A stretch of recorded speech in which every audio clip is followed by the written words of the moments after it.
This video brought to you by our frequent flyer subscribers. If you would like to support the channel, please consider joining our frequent flyer program at twitch.tv/NovaWing24. Good evening, ladies and gentlemen. My name's NovaWing24 and welcome to... I don't know, we should call it... Normally I used to stream Sky Nights on Saturdays, so it was very fitting, it was Sky Night Saturdays. But now we've got this amazing sim, and I want to keep the love going for launch week. So, hello, Negrosapia. Well, yes is the short answer. But you can take it. It's okay. You can take a nap tonight because we are going to use some autopilot tonight, so you can use a nap tonight. Kiwi, hello, welcome to the stream. Great to have you on board. Paul, hello, welcome to the stream. Maristic 3D, hello, great to see you guys. It is 2030 for us here in the land down under, and we are here to brighten up your Saturday night or Saturday morning for Necro over there in the universe. Govash, hello! Great to see you. Orfendel, 6:30 in the morning there for you. So I want to say that's US East Coast, but I'm not sure. I think that's US East Coast, I think it is. Oh, that's awkward.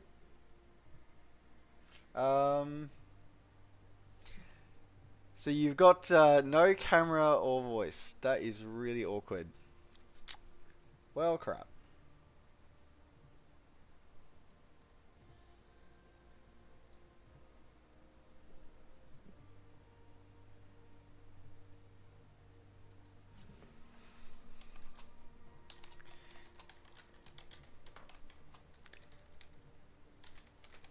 Okay, so apparently I have technical difficulties. Seriously, my webcam is driving me nuts. I cannot wait to be able to get a proper capture card so I can actually set up my so I have a proper camera, but of course it doesn't get accepted by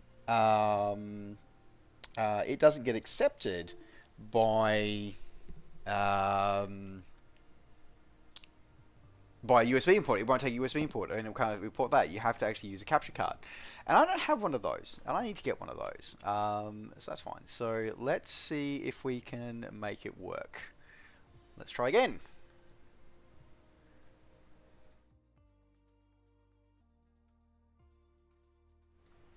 Alright, I'm really hoping that you can see my ugly mug right about now. That's what I'm really hoping for.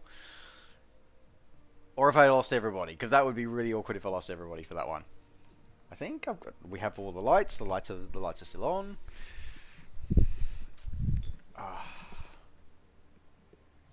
I think I'm showing live. Yep, camera works. Hello. Right. Okay, we're good. Okay. So at least you heard me rabbiting on. You may not have seen me, which some might not say that that's such a bad thing that you didn't get to see my face for a few minutes, but that's okay. All right. Now that I'm wedged back in, ready for flight. So, hello everybody. Hello. Right after technical challenges there. So we are here. To do some flying, and we're going to do some. Well, doing some flying is probably a good idea to do things when it comes to flight simulators. So what we're going to do is I want to try flying into some of the beautiful American Rockies, and so we're going to go up to Colorado, and we're also going to get to show off a couple of the handcrafted airports that ship with this sim. Also, because I want to fly.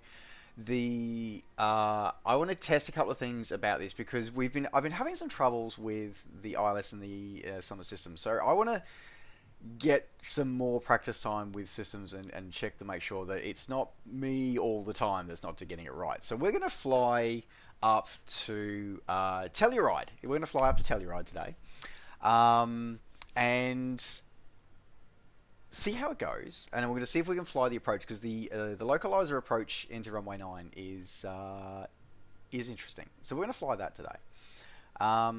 So to do that, let's probably start in here. Now, if anybody is looking to join, you are more than welcome to join the flight today.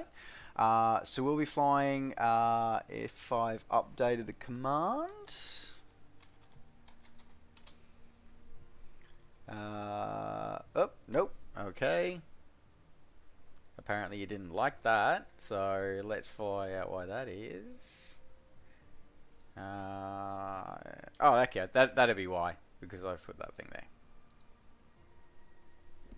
Let's try that again.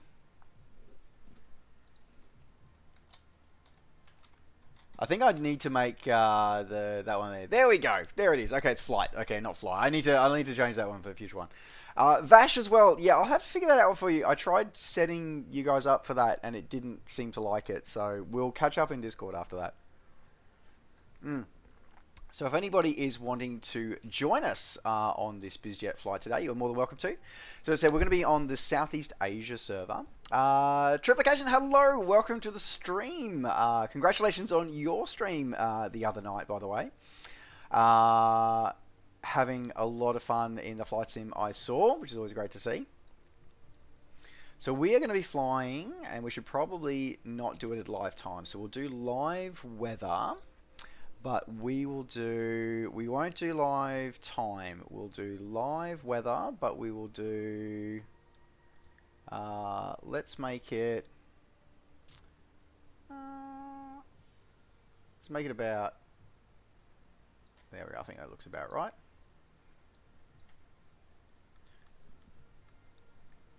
10 to 4, I'll put a, put a quick, that'd be awesome. Thank you very much, Vash, that'd be awesome. Vincent89, hello, welcome to the stream. Great to have you on board. So let's grab ourselves our Cessna citation today. Let's of course put our call sign in. You know, it's one of those small things that I do. It's a little thing. And I know it's not necessarily easy, it's not really designed that way, but it would be so cool if we could actually have so that if you do use a custom call sign, that it actually does show up on the other person's aircraft. That would be really kind of cool. I know it's not really going to happen, but it'd be so cool if it could. Alright, I'm going to go into 87.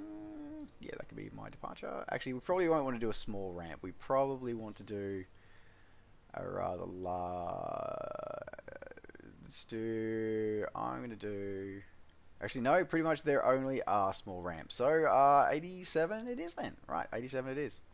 So we're going to fly out of Sedona, and then we are going to fly in to Telluride is going to be as our arrival today. Because as I said, I'm going to be curious about flying this approach. So we're going to do low altitude airways, do departures, let's do the Oats 21 departure, and interesting, it doesn't have the approach plate in there, but it does have 09 as our arrival runway, which is good. Let's set, in terms of time though, let's set the time a little bit later, so we're going to make sure we get a bit of sunlight coming through to be good. No worries, Necro, thank you very much, take care, sleep well, my friend. Yogi, hello, welcome to the stream, great to have you on board. We already see our contact's nameplate, it gets cluttered. Very, very, very true. Let me just quickly update that one there. So let's copy that and go. So we'll make that live weather, and the time, let's make it 07:15 local. Let's do that one. There we go. So at least we all get that one together. Okay, so guys, as I said, if you are wanting to join, please head over to the Southeast Asia server and make sure you pick yourself a parking over at Sedona is where we'll be flying today. We'll use the Oats 1-2 departure plate today. All right, looking good. And I'm really excited to see how this is going to look from the air. I think this is going to be pretty damn amazing, I think this will. We're going to go, and for our cruise altitude, we're going to go up to 20,000 feet today for our cruise. So it should be a nice long climb, and then a quick steady descent into there. Zach is great. Thank you very much for the host of the channel. Haley Simmer, hello. Thank you very much for the host for this one. GA. Good. Hello, Patrick. Hello. Welcome to the stream. Working in Oklahoma, enjoying the stream. Thank you very much for joining us. I hope we can keep you entertained during the work hours. That is so controversial. As I said, I love it. I haven't done. I've flown this a lot. Actually, no. The common one I used to run actually was Denver International to Telluride and to Aspen. So I haven't really done do Sedona a lot in other sims.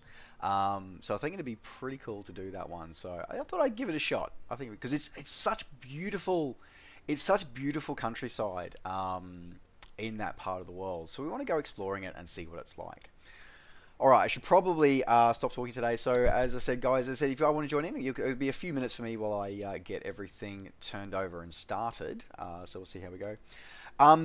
Aladdin, I would not recommend an A320 simply because the runway at Telluride is short, and you will more than likely run off the end of the runway. So I would highly recommend that you grab yourself one of the two biz jets. So the Cessna Citation Latitude or Longitude would be my recommendation for this one today.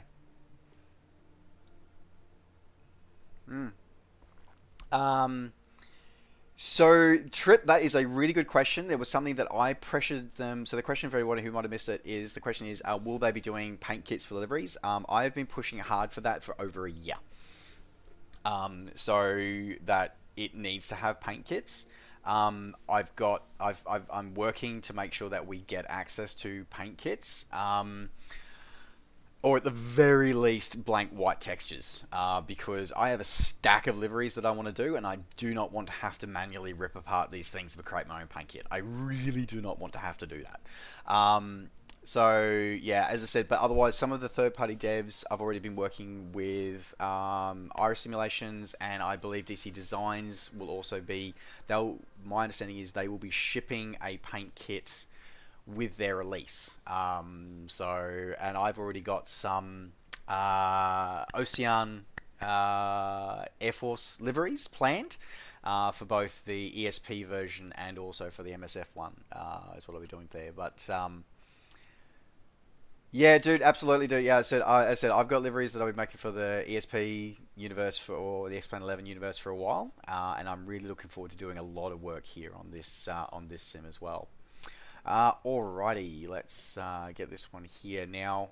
I'm going to get our checklist going today, because this will be interesting as well, because remember on our last stream, for those who might have remembered it, last stream we had issues with the squawk frequency. So if anybody knows how to change the squawk frequency in this aircraft, please let me know, because that is something that I still haven't figured out yet. Okay, so parking brake is actually is set. Power levers set to idle. Generator switches. Nope. Okay, not there. There's that. Wrong buses. Let's go. Where are you? Generator switch. Okay, bat off. Okay, generator switch is set to on. Okay, bat switch is set to on. Avionics master switch. Set to dispatch. Radio Cessna November Oscar Victor Alpha 24 IFR to Kilo Tango Echo X-ray ready to copy. Cessna November Oscar Victor Alpha 24 is cleared to Kilo Tango Echo X-ray airport as file. Climb and maintain 14,000 feet. Departure frequency is 126.375 squawk 220 tree. Clearance void 30 minutes. Yeah, Dread. I think that's the thing is that you have to, so you have to have the aircraft to be able to produce delivery for it, which is I'm kind of okay with that. It's the same as, you know, you can't produce textures for like a Carronado aircraft unless you buy the Carronado aircraft. Like I'm completely okay with that. Maintain 14,000 feet. Departure is 126 decimal tree 75 squawk 220 tree. Clearance void 30 minutes from now. Cool. Okay, we got our clearances. Cessna Alpha 24 readback is correct. All right. Now we'll go to okay, so this is where our last starters are. Okay, so let me reset the camera position. So what I'd like, actually, I'd like to be able to highlight the... One thing I'd like is a quality of life thing, is I'd like to be able to highlight like the instrument that I'm looking for without necessarily having to sort of move the camera there. I think that would be a nice thing to be able to have, I think. Alright, so let's go with... Alright, right engine is... Right engine starter.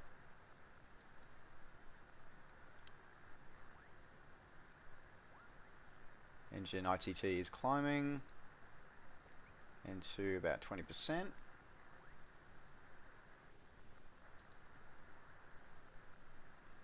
$14.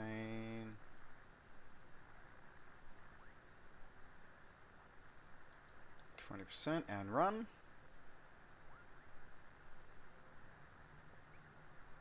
Engine starting, engine spooling. I can hear it going. Excellent.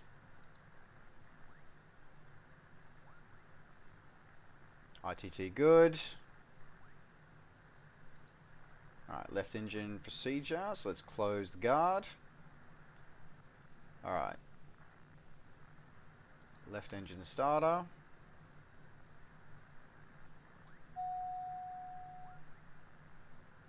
Open the guard. ITT right N2 is rising. 11, 12.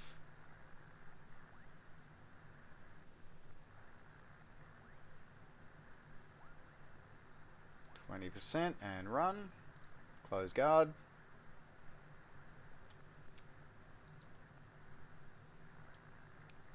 Watch the ITTs.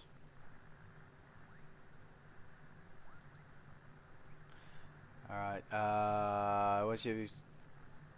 Yeah, it's... I think that would be crew. That's what it was, and that's what I really liked in FS in Flight Sim World, is that as soon as it did that... But I must admit, though, that this sim does that, though, Dread, but it only does it when you've got the...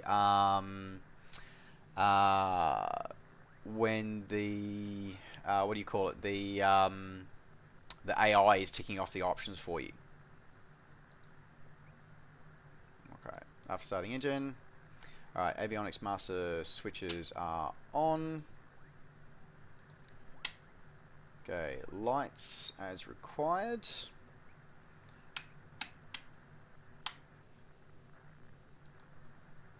Go, okay. Alright.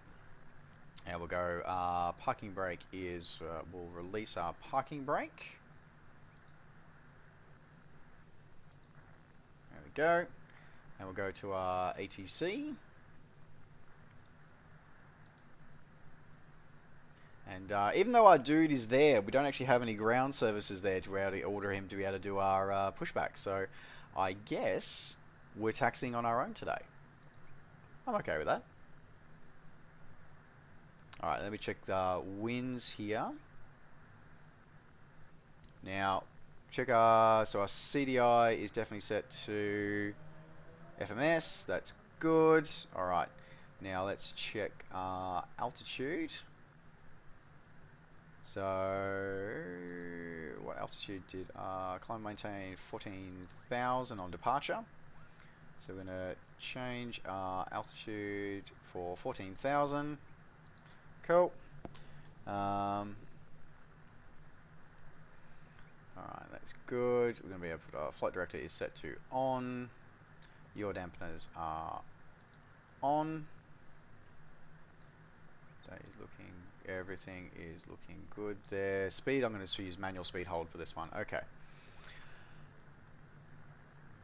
Vaccines, what is we'll make a...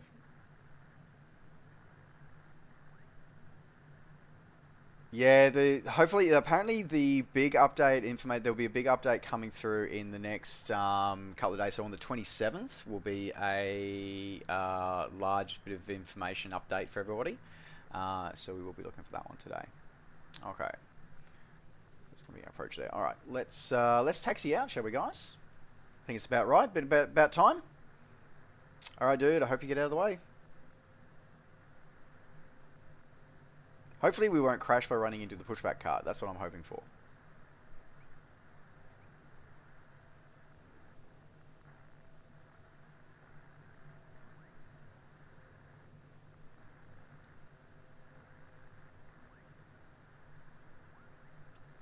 Is this like the Tokyo Drift style taxiing, maybe?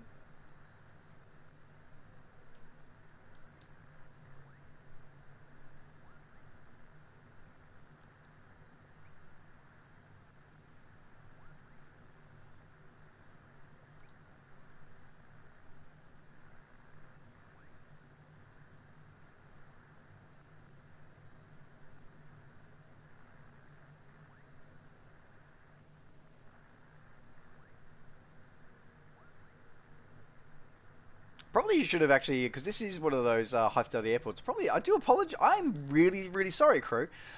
We should have actually taken a moment to have inspect this beautiful airfield before I started my taxi. I do apologize. We didn't do that. Do we want to pause on the threshold and have a look at this airport, or do we want to keep going? Okay, what we'll do is we'll taxi into position and hold, and then we'll go into the drone mode and have a look through the airport. Let's do that. But we'll taxi into position and hold, but we won't take the runway because one of the biggest cardinal sins as a multiplayer, and I feel like I'm pretty much committing this cardinal sin, is that you sort of don't leave your aircraft unattended. But let's at least leave it on the taxiway and not on the active runway for when we jump into our quickly have a look at our drone mode tonight.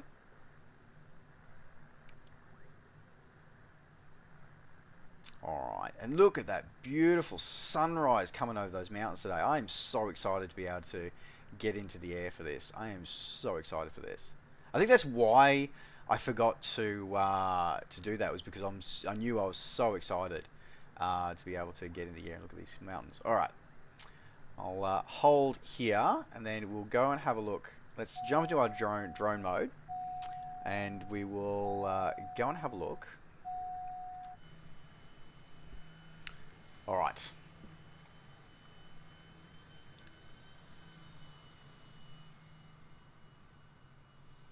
So of course, yeah, as I said, this is one of the handcrafted airports, which means that, all the buildings are more representative of the ones that are actually there in real life, and also the only place where it seems that you actually find airport fences, which has been an interesting observation that I've seen and discussing with a few people.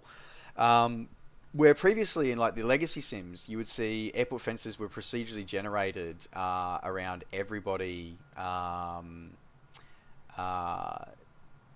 every sort of automated generated airport. But it seems that the fences only seems to appear now in the handcrafted airports. But that's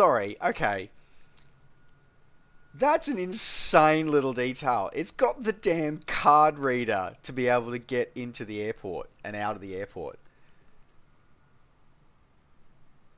That's insanely cool. Like, how awesome is that? Okay, again, it's one of those neat little details that some of these airports have, and I'm like, that's just so whacked and so cool.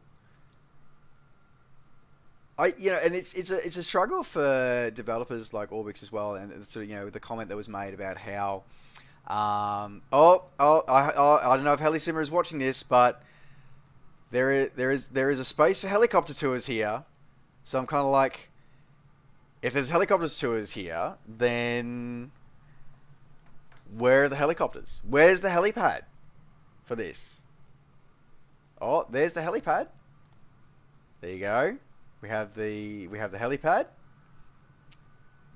with some vehicle parking on it. That's awkward. So it's being repurposed at the moment until the helicopters arrive. I feel like there should be like a under construction set of like debris on top of that, sort of saying that yes, we are getting to helicopters. We're not quite there yet, but we're getting to helicopters. Oh, look at this! Like they've even got the airport cafe with the outdoor heaters.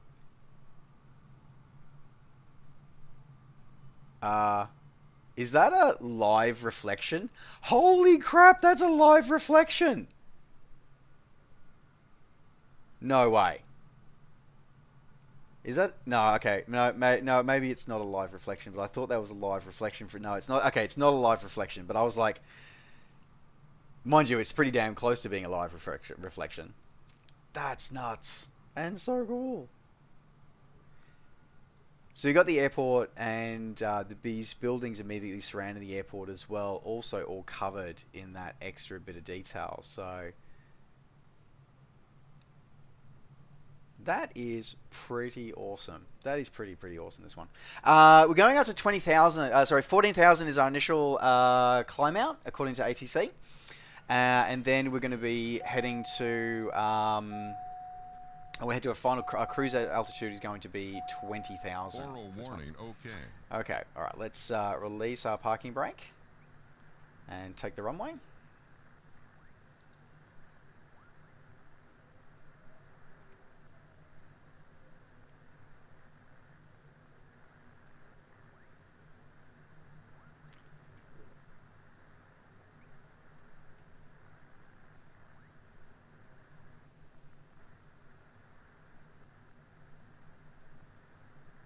Just those dynamic lighting and shadowing through the cockpit here. That is so damn cool.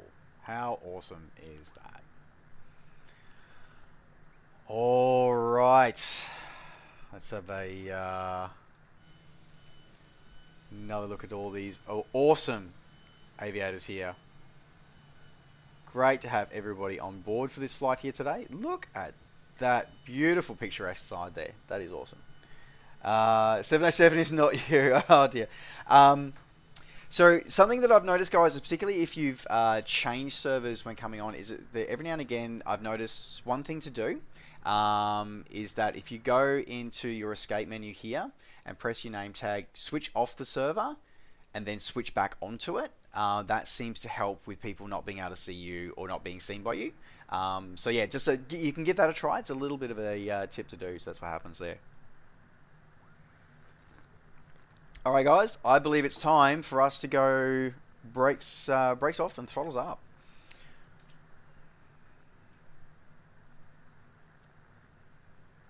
I see we can fly this hand fly this approach to start with.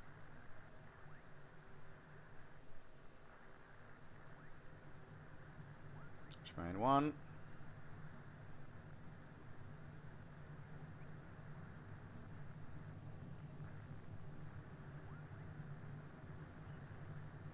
V1. Rotate. Love that sloped runway, that sort of feeling runway as well.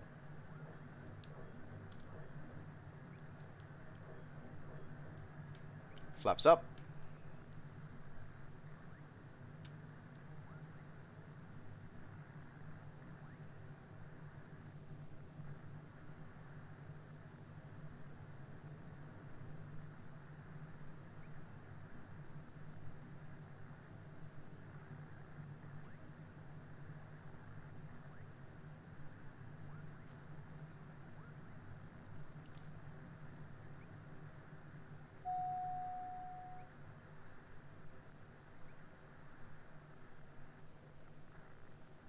No speeds.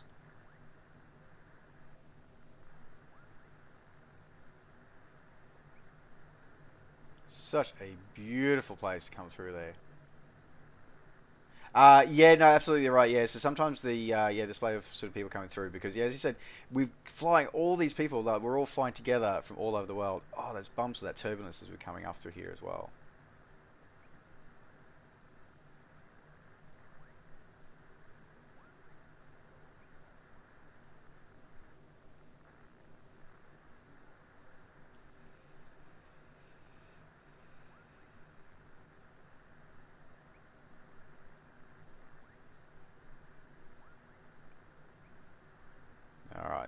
let's see if I can get this autopilot to fly and not kill us. AP, nav, vertical speed.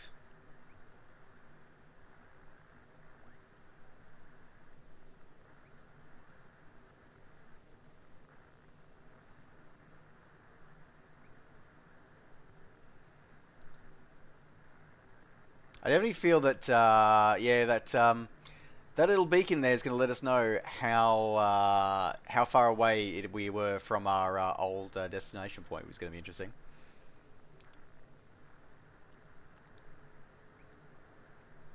I really enjoyed hand flying that first part of that star. Sorry, that SID. I haven't flown SIDs or stars for quite a while. It was nice to actually be able to hand fly that sucker as well for a bit.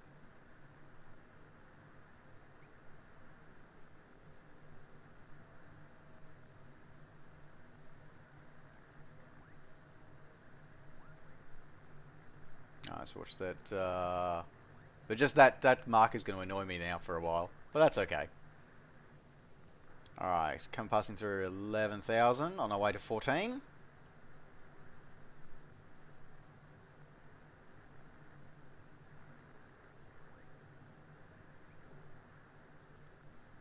I'm just... Okay, so... Still can't figure out where the radios are all in this system, because I'm going to need to program the... Where are all my radios? Because I need to figure out... Because we need to punch in... Because I have all my reference radio frequencies I need for my nav radios, which I'm going to need to punch in fairly soon. Because we're going to be shooting the ILS approach into Telluride. So that's going to be interesting in of itself. Mr. Wookie, hello! Welcome to the stream. We are flying something a little different. We're not flying tubes. Don't worry, we're not flying tubes. We are flying biz jets. It's okay.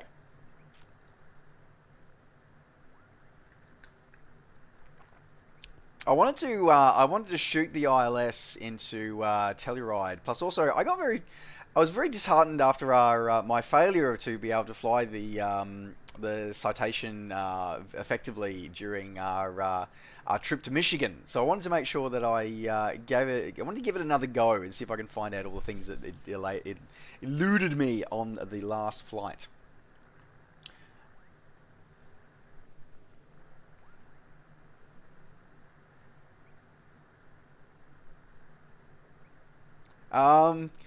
Thank you very much for the bits. Thank you for the biddies. We should. Oh, you know what we should all do, guys. You know what we should do, crew. We need to. So, by the way, oh yeah, huge thing to everybody, to all my crew, because you're all amazing people. So my emotes are done. They are uploaded. They are currently with Twitch. Awaiting their approval, so hopefully their approval shouldn't be too far away, and you guys will be able to utilize them. Those of you who are subscribed to me at the moment, you will be able to use them. I was really hoping that would be by tonight's stream, but at least by this week's stream it should be awesome there. Matt Hatter Jimmy, hello! Welcome to the stream. Great to have you on board. I love your corgi ones. That is awesome, dude. Aladdin, you have to make sure if you've programmed the flight plan in, then if your settings on your PFD here are set to FMS1 as your navigation source, you tap AP, nav, and then make sure you set your altitude and use VS and set your descent and ascent rate is how you sort of set up the AP for this ones. 1 to 7 days, Vash. Okay, well, hopefully it's closer to the 1 day than the 7 day. That would be the hopeful there thing for that one.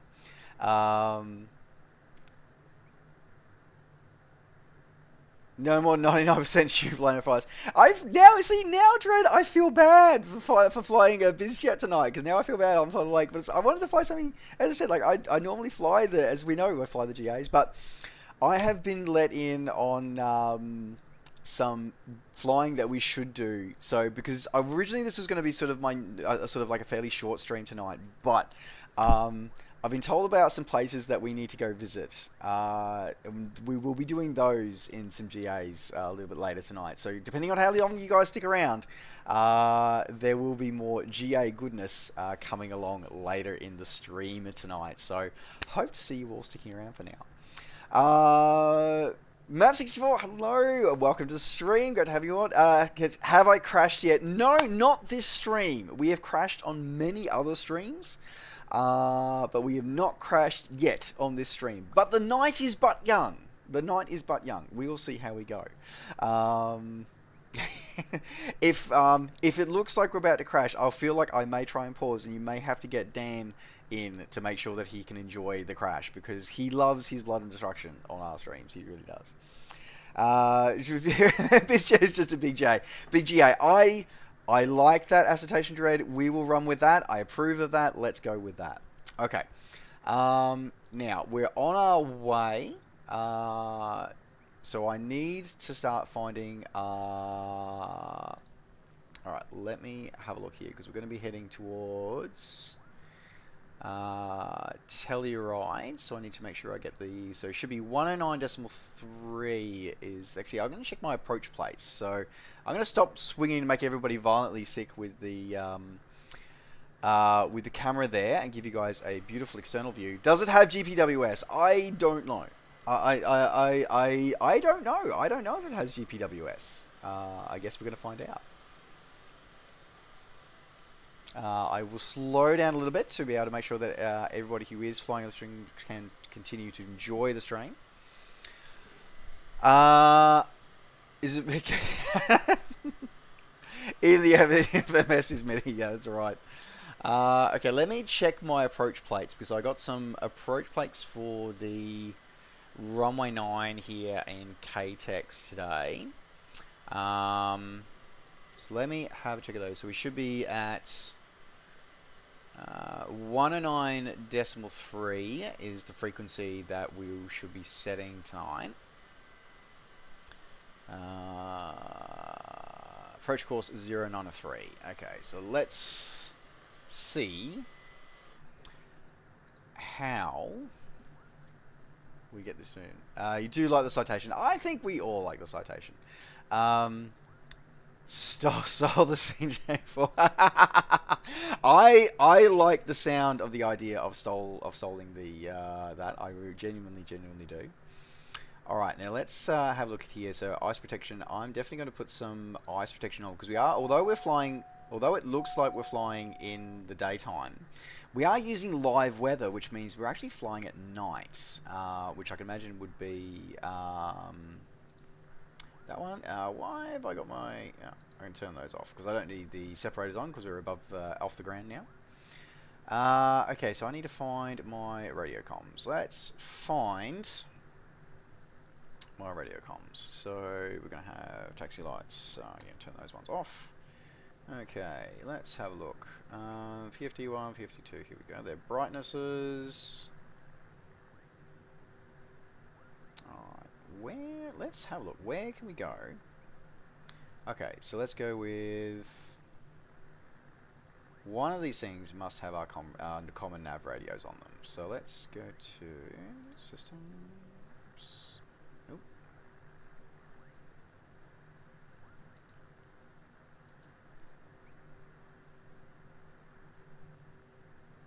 Okay. Let's go to lower menu. Nav, controls, okay, no, that's not right. So nav sources FMS1, yeah, that's fine that we want that. But I don't want the lower menu, I want the comm and nav radios down the bottom. So why aren't they working? On the MCU nav, oh, okay, so it's on the MCU. Thank you very much there, Australia. Thank you very much. Welcome to the stream, by the way, great to have you on board. Alright, so so let me have a check of that one. Sorry, just moving this one. MCU nav rad is on. Maybe okay, nav radios. Let's go to where have we got indexes. This is why. See, I do not program any kind of these things. I do not normally like. No. Play. Here we go. Nav data. No. Idents. Index. Nope. Used to be. Oh, looks 37. Oh, no worries at all. Okay. Alright, why can I not see this? Okay.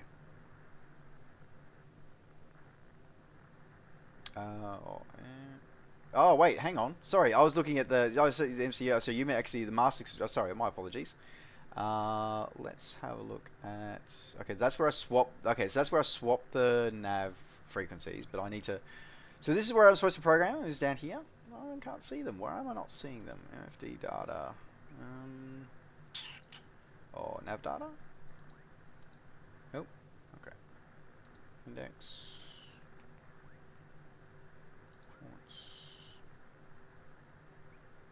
Display menu. Performance. No. Nope, not working for me this one. TUN. Okay. Legs. Arrival. Yeah, arrival, that's fine. Performance indicator. Nope. I feel like such a failure for a streamer right now because I'm like, where the hell is my nav data button? So is that Tango uniform button on the left? Okay. Let's go. Arrival. Oh, TUN. Tune. That's so freaking obvious when you think about it, isn't it? Okay. Thanks very much for that. Don't mind me. I'm a complete idiot. Thank you. Anyway, moving on.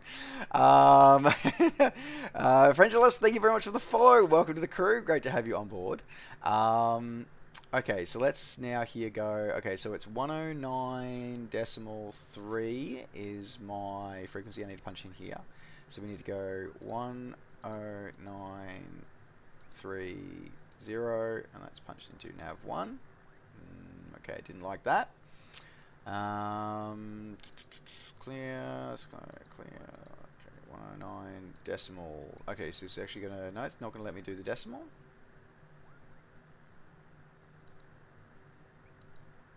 Okay.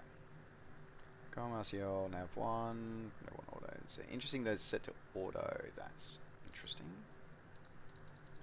Okay, 1093. Nope, still not working for me. Next, okay. Yeah, I can't see. I know what I'm doing when it comes to anything that's got big props out the front, but when it's got a jet engine in it, it's sort of like, yeah, not so much. Okay. So, okay, definitely can't do that one. Okay, so let's go 109 decimal 3. Okay. So let's delete. So it did need the decimal, but I didn't press it correctly last time. There we go. Okay, so we're at 109.30. Okay, so that's good. I'm gonna add that to my nav2 as well. So haha. All right. So it's just okay. So it's an ESU fault. So the equipment was far superior to this user. There you go. That is a perfectly fine. So we can punch that into that one as well. Excellent. Okay, that's good. Now the next question becomes on our course. Now, what I should do is let me just quickly set onto heading. I would have expected ATC to give us clearance to go up to 16,000 by now, so up to 20,000 by now. I wonder why they have not, because no, we've got plenty of clearance on the ground, so that should be fine. Let me check. Tuner Center. Albuquerque Center, Cessna November Oscar Victor Alpha 24 14,000 feet. Cessna November Oscar Victor Alpha 24 Albuquerque Center, continue as planned. Altimeter 29er decimal 89er. Cessna Alpha 24 climb and maintain flight level 200. There we go. There's the request for that.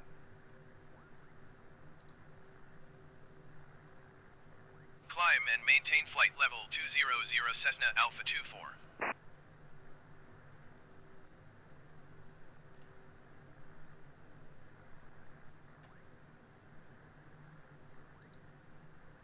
Alright, that's because tonight we're not letting our AI control that one.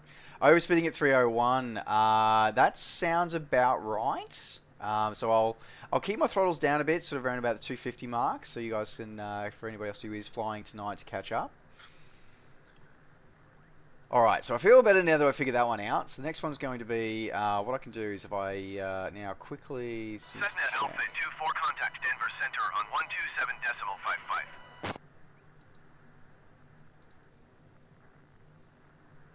127.55 for Cessna Alpha 24. Really looking forward to actually seeing what Kaydan actually looks like in this sim at some point. That's what he's I'm, that is one way of putting it, Jimmy. It's one hand of putting it. I am a little out of practice, considering that my better half is 15,000 kilometers away. So, but you never know. No. Cessna November Oscar Victor Alpha 24 Denver Center, continue as planned. All right. Altimeter 29er decimal 89er. Go. Cool. We can leave that one going for now. There we go. All right. Everything's checked, so we're good for now. Let's enjoy a bit of the visuals that, of course, this sim is most known for, as we catch from here. So.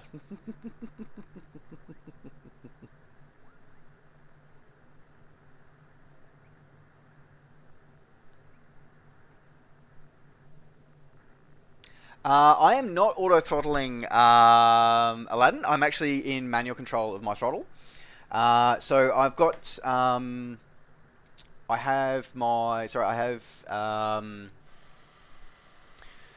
I've got my nav hold on, and I've got for altitude and heading, but I'm using, I'm manually controlling my throttles, my engine revs for this one. And you know, kind of dread. It is kind of like a. It really is just a big. It is. What is a Cessna? So you know, it's just a big GA. I 100% approve of that way of looking at it. I completely approve of that. Okay, so let's quickly have a look at how we're going for here. So as I said, the approach for this one is really interesting because you end up flying through the 09 approach. Takes through a mountain pass. And we may end up also going up to we may consider going on to Aspen afterwards, because the Aspen approach is very interesting because that's a one way in, one way out. So it will be good to see. All right, and I see. Of course, I've got tags off at the moment. 6WGN, thank you very much for the follow. Welcome to the crew. Great to have you on board tonight. For everybody just joining the stream, by the way, hello. My name is Novaween24. I am an Australian virtual aviator. I love my aviation, and I enjoy streaming and bringing content to everybody. We are currently tonight flying in the new Microsoft Flight Simulator, and we are taking a BizJet flight, and we are heading to the beautiful mountains of Colorado, and we are heading on our way to Telluride for a spot of skiing. I think might be a great way of putting it. I think there's ski all around for this one. The wings are highly advanced for low speeds. Exactly. See, there we go. We can make it a STOL aircraft dread. I'm pretty sure maybe we should do that. I've got an idea for a couple of competitions that I think we can do as a crew. So I know one of them is going to involve extra 300s, bridges, and Budapest. I know that's going to involve one of them. There'll be another one coming up where we will look into.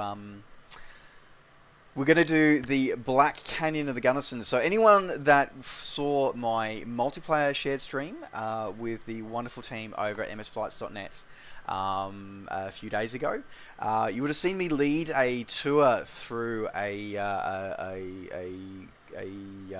canyon here in the wonderful state of Colorado, and we will be revisiting that in a future stream. So I look forward to having everybody join us on that. There will be a couple of interesting restrictions that we have on that one, so we might even see if we can get some prizes for you guys as well for that one. Straight out of no problems at all. As I said, this is part of what we have a bit of fun with this. It's all about sharing our community and sharing our love and our passion for aviation is what we're all about here on this crew. So it's glad to have you come aboard, and glad to see you enjoying the world of aviation as well. So there we go. Aladdin, I hope you're still doing. Yeah, you're doing well back then. You've got everything cleaned up.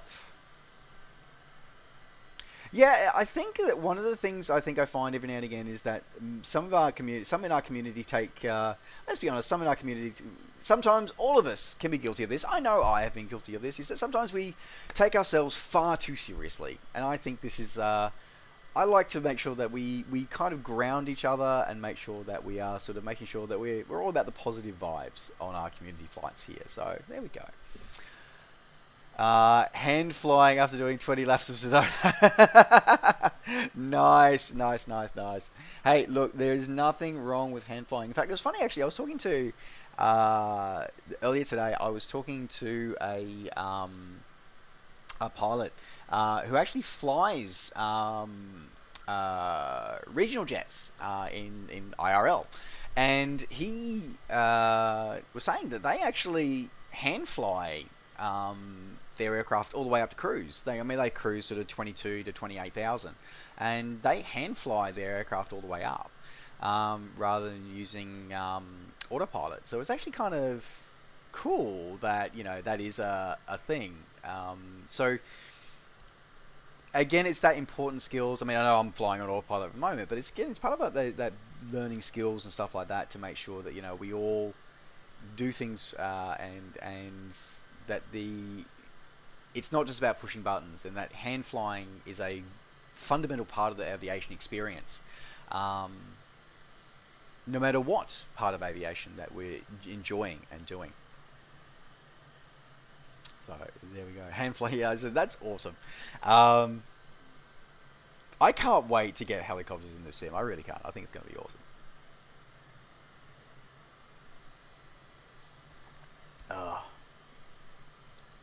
And that bug with that, and that thing with the not detecting us, like as you saw, guys, you saw me sit on the, lined up on the runway. We were sitting there, lined up on the runway, sitting on the threshold. We were sitting up there on the runway, waiting, and it still didn't take. But at least we know how far it's been since we left our destination there. No worries, Aladdin. Alrighty.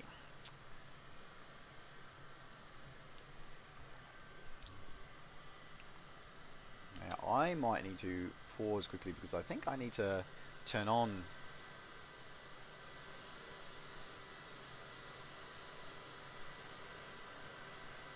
That's a pretty awesome screenshot of that one right there, I think. I think that's pretty awesome.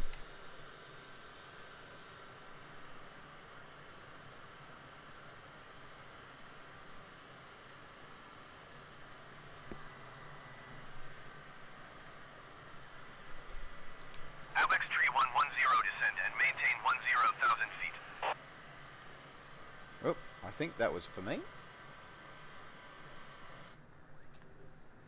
Let me just check our ATC logs. Was that for me? No, that was for AVEX. So that's we have of course are running live traffic at the moment, which the ATC will talk to. So I did need to check that for a minute because that's always important. To Paris, so runs the PC7. Nice. Yeah, so it's funny. Yeah, when I was flying PC21s, the only time we used the AP, the instructor pilot let me use the AP was actually when we were on we were practicing radar vectored approaches, and when we were shooting ILSs, is the only time that he had me use the AP. Otherwise, it was hands on stick the entire time. So exhilarating that was. Yeah, that was a lot of fun on PC21. Sevens are... PC7s are really interesting because there's only one, as an interesting random side note, there is only one in private ownership in the world, ever. Even ex-military ones have never gone into private hands. They were always disposed of. Which is really, really odd and a random thing for that one. No rating status commands.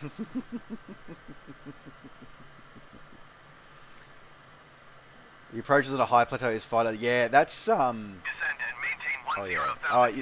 The PC7, like all of the Pilatus's trainer designs, they're always very high performance.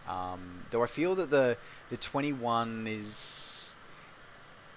It's funny because it's sold as a you know, with jet-like performance, and it actually genuinely does. It actually makes it feel of less of a, which is ironically because it then feels genuinely like a more of an advanced trainer rather than a basic trainer. So it's interesting how it's pitched to sort of fill both roles. That'd be a fascinating. Do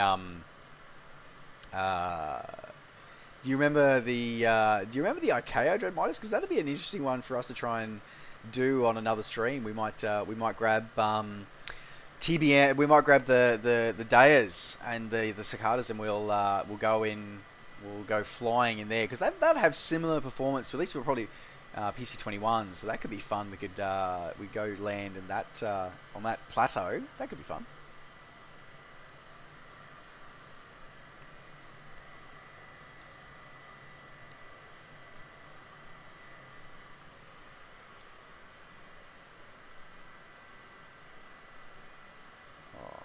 Look, coming through here. Look how awesome that is. Cycle external views. So to switch, if you hit insert key, puts you into drone camera mode. It'll switch you between drone camera mode and cockpit view, and end key will switch you between internal view and external chase plane view, where you can actually still control the aircraft. In drone camera mode, you can't actually control the aircraft anymore. You can only control the camera. I'm just gonna admire these beautiful visions of there.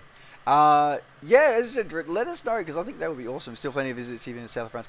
I think I'm really looking forward to visiting the Pyrenees with helicopters. I think that will be like helipadding sort of between the mountain peaks. I think that's going to be so exciting to do in this sim once we get helicopters on board. I think it's going to be cool. And at the same time, I think it'll be pretty awesome to do duck and weave between many of those peaks in TBMs. I think that'll be a lot of fun. Again, there's all these exciting things that we can do and again, it's part of having the whole world available to us is where we can visit these places. And excuse me, it's funny actually that, and we've sort of tangentially discussed it previously on the stream here, is that this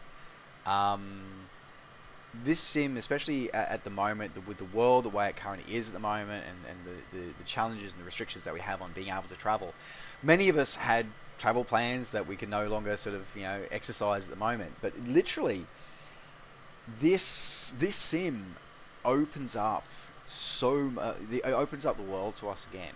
I mean, is it perfect? No, it's not. Are there bugs with it? Yeah, there are. But this is the kind of sim that will draw people in and give people that the thrill of flight again, and let them have that thrill of flight and that sensation of joy that those of us who might have been, might be a bit old and a bit hardened and a bit crabby with the world. We always talk about that. Maintain present heading and altitude. Expect vectors visual runway 90 approach. Y'all want me to go visual? F that. I'm shooting the ILS dude. Let me go stand by. Oh, interesting. Cessna Alpha 24. Oh, interesting. It only offers you Cessna visuals. Alpha 24, roger. That's interesting. It doesn't actually have the DME approach for that. That is interesting. That is really interesting. Heading and altitude. Expect vectors. Visual runway 9er approach. Cessna Alpha 24. That's really interesting that this sim doesn't have the vectors for it doesn't support the ILS approach. That is really interesting.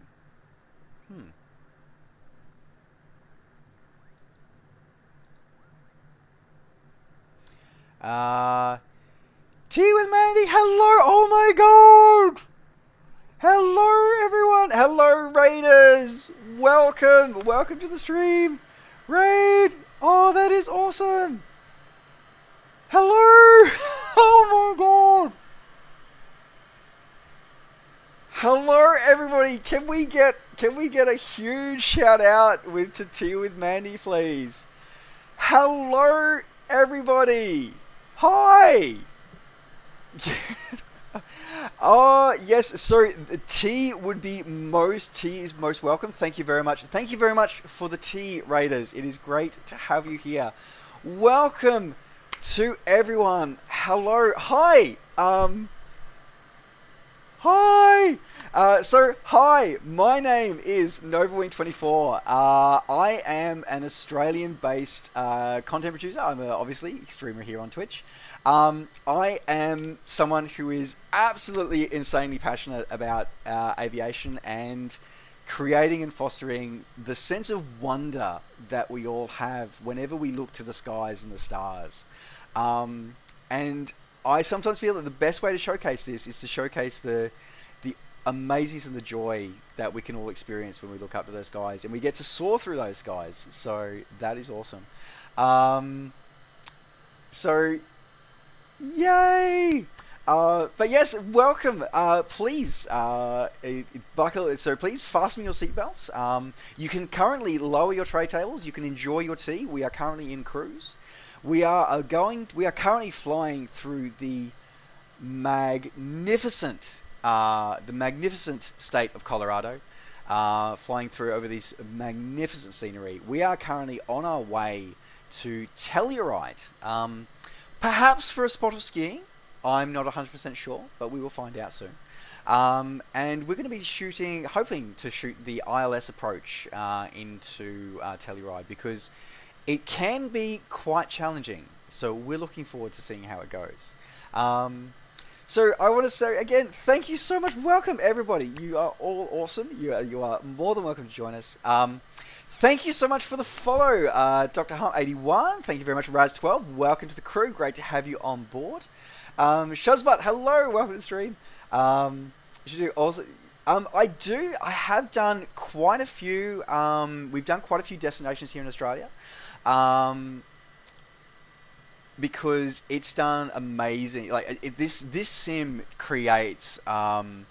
As you would have seen with T-Fighter, you would have seen how amazing this sim can look.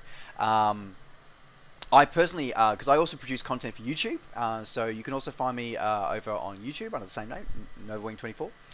I actually flew around my current my current sort of city that I'm living in. Alpha 24 descend and maintain 12,000 feet. One moment, we have to speak with ATC or they get grumpy. Okay, descend and maintain 12,000. Descend and maintain 12,000 feet, Cessna Alpha 24.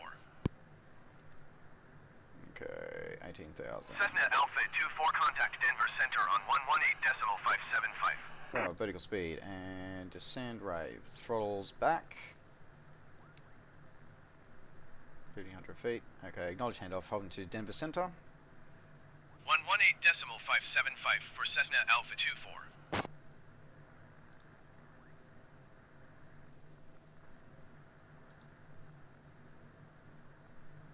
Denver Center, Cessna November Oscar Victor Alpha 24 is out of flight level 195 for 12,000 feet. Cessna November Oscar Victor Alpha 24 Denver Center, continue as planned. Sorry, yes, as I was saying, I actually flew around my current city. I'm currently living in Newcastle in Eastern Australia, and I flew around there, and I could actually I actually flew over the Bunnings, the JB Hi-Fi, the Bunnings and the JB Hi-Fi. The JB Hi-Fi where I bought the headset that I am currently live streaming and recording with you guys on tonight. I could see I could read the Westfield Katara sign. Like, it's absolutely insane. There are a couple of glitches here and there in the world, but as I said, it is just such an amazing sim. And I was just saying, actually, as all the raiders, as you all were coming in, that one of the most amazing things, particularly in the current world that we all find ourselves in at the moment, is that something like Microsoft Flight Simulator gives us a chance to be able to explore and see the world, and it just helps us all feel just that little bit more connected. Like right here in the chat, we have so many people here from all around the world that are all joining us and sharing these amazing experiences. So it's pretty amazing. So I'm just quickly, now that I've finished that, let me just quickly catch up on the chat here today. Oh, Dr. Thank you very much for that.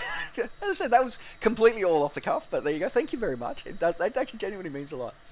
The Bloodthirsty Viking, the in-flight movie was whatever you preloaded on your mobile device. That, of course, you have switched to flight mode while you are in the air with us today. It's right. The Kimberley's very interesting. I was flying just over Uluru earlier today. I didn't know I have to do it on stream, but Uluru looks absolutely amazing. I'm tempted. I really want to intrigued to see how it looks at sunrise and sunset. That could be pretty amazing as well.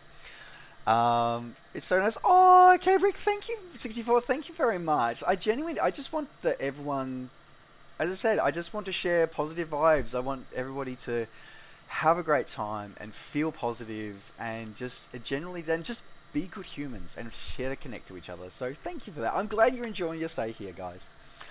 Yeah, well, we get a lot of people in here. We can. Have I played X-Plane 11? Yes, I have played X-Plane 11. I was more of a ESP platform, so prepared pilot, but I do enjoy flying an X-Plane 11 as well, particularly when I'm doing helicopter flights. I do enjoy my time with the X-Plane 11 for that one. I kind of like that one. I think the rudder physics are pretty good most of the time, but yeah, this is very true. At least for the airframes that I have actual hours times in, that is true. I'm descending. We're getting there, mind you. I'm concerned about a couple of peaks that the ATC might try and fly us into. Can the autopilot land the plane without you do anything? So interestingly enough, an interesting story with that. Paul, is that in this sim you can actually hand over control of, if you have a flight path set like this one, you can actually hand over control of to the AI, and the AI will actually fly the aircraft with all the procedures and the processes, and you can just be along for the ride and enjoy the scenery. That is something that you absolutely can do if you so desire with this sim. Oh, excuse me. We're going to have to do a dogleg out to the left shortly so we can pick up onto the ILS shortly, I think. Oh, tea with Mandy. Oh, bless you. Thank you. Thank you. I'm glad you all feel, as I said, I just want people to have a fun time and connect with the passion and just that sheer joy that I feel sometimes we lose that sense of joy and wonder when we look at things and we look at the world as we get older. And I really want to try and encourage that we all continue to have that feeling. I just really want to do that. So there we go. That's what I do. So some instruments displayed in the window. Oh, okay. So an old click will work on simulators not interested. That is interesting. That is cool. Because as I said, I have my camera controls popped out onto another control here, which is cool. Shazbot flew to Canberra. The photogrammetry, yeah, it's. Did you notice though, Shazbot, that the photogrammetry was taken on Anzac Day? Did you notice that? So if you fly over the War Memorial, they actually have all the screens set up and have the troops in place and all the crowds in place from Anzac Day, which I believe was Anzac Day 2018. I believe is the photogrammetry data that is on for. Oh, it's just, yeah, a bit of turbulence there as we went over the mountain peak there. We've got the ridge lift going over there. Have you seen the screenshot of Nobby's? Yeah, I did notice that, Vincent. Yeah, that was the brake wall is a bit jagged at the moment. Oh, that's good there. Kimberley is awesome. Fell near the horizontal waterfalls. Nice. The AI pilot can be overwhelmed. Yeah, true. Yeah, Aladdin, you might want to come down, dude. We're going to be getting down there still, there. He's trying to find a TA delivery for. Kiwi, I did get your list. I will get back to you for that commissions list because there's a couple that I can, a couple that I won't be able to do, but I will let you know about that one as well. Thank you very much, Oz, for the shout out for our Discord. So yeah, if anybody who does want to connect with fellow aviators or give Microsoft Flight Simulator a try and find out more about the world, or just share more positive vibes, we have a Discord. You can everybody's more than welcome to join. Something else as well, though, as Seabuddy might have pointed out, is that if you're new to aviation, virtual aviation, and you would like to give it a try for yourself, one of the cool things is that if you get Xbox Game Pass for PC, the sim is actually included in that. So if you want to try it and not sure if it's for you, it's a really great way to do it. All you need is a Xbox controller. Give it a shot. Like all communities, some of our communities are a little negative. Ignore them. And yeah, as I said, there's a lot of positivity, positive vibes, and amazing things that you can see and experience in this flight sim. So, welcome everyone. Will there be seatbelts in the icons? We don't have any seatbelts in the emotes. If anyone does want a sneak preview of what our emotes are going to look like, head over to our Discord channel. They are active and available there as emotes, and they'll be available. As I said, they've been put onto our Twitch. I've posted to Twitch for Twitch to approve, and we're just got to wait for them to finally get around to approving it for us so we can do that as well. It's coming through here, so going to aircraft mode detention. So Shazbot, to be quite honest, for the not all but most of the default aircraft are as well modeled, if not better modeled, than most payware that is out there at the moment. Most of them, not all. The airliners, so the A320 and 747-8, are more basic, so they're more sort of generic things. But in terms of things like the Cessna 152, the Cicada, the TBM 930, and even the Citation, these are all very, very accurately modelled. Admittedly, they've swapped out the Proline avionics for Garmin avionics, but the functionality, the way they fly, is far better than anything else that we've seen for the ESP space previously. A2A have confirmed that they are bringing their Aero Commander to MSFS, but they haven't said whether or not they'll be bringing any of their previous costs there. So, Bloodthirsty Viking, Norrie, good night. Thank you very much for stopping by. Great to see you. Great to have you on board. Computers for flight planning. FMCs are a little basic. They are semi-functional. I will be honest, I don't honestly know how accurate they are because I don't fly. This is as close to a airliner as I fly. For me, I am normally about low and slow and being able to put in being able to put down on roads and things like that rather than flying SIDS and stars. I do fly them every now and again, as we do here tonight. But yeah, primarily, if it's got an FMC, I generally won't fly it. This, as I said, this is about as close to an airliner as I will normally get to. Dreadmont has put it a great way there. It is they are functional, but not necessarily complete renditions when it comes to the FMCs. All right, we're going to have a look through here. That's where we, for those who are joining us, I said that's where we started. We started at Sedona. We started at Sedona, and we're heading, as I said, on our way to Telluride tonight. Now, I'm quickly... Ozfly, good evening. Welcome to the stream. Great to have you on board. So we are going to very shortly take a bit of a turn here away from our assigned route so we can pick up our ILS. So we might do that because I think we're a few miles away. Alright. Telluride altitude. Alright, so airport that we're landing at is going to be at just on 9,000 feet. Alright, heading over here. Okay. JD, what's up? Thank you very much for the follow. Welcome to the crew. Great to have you on board. Cessna Alpha 24, contact Denver Center on 125.35.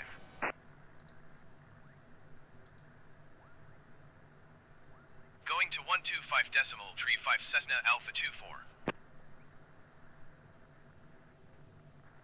It's rolling back.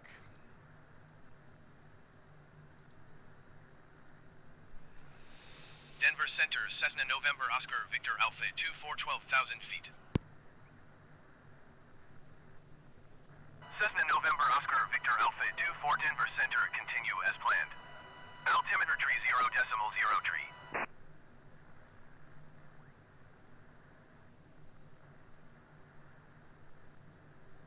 Alright, let's check our flight plan here.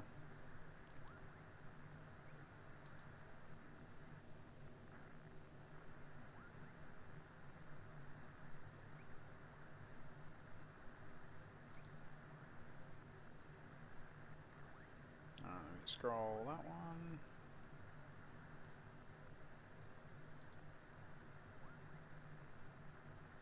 Okay.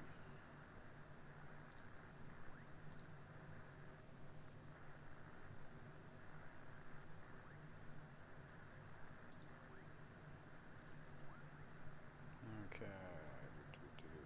Looking fine. Okay. CSPs, inoperatives, tours, radars inoperative. Okay, looking good. PFD menu. Okay, so we're going to change that to.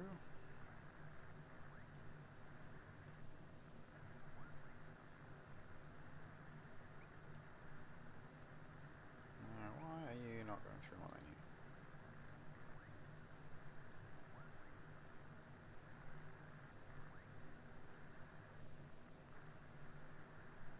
Okay, let's go nav source, change that to... Yeah, why are you not changing... Oh, there we go. Okay, AP off. Cessna Alpha 24, climb and maintain 13,000 feet.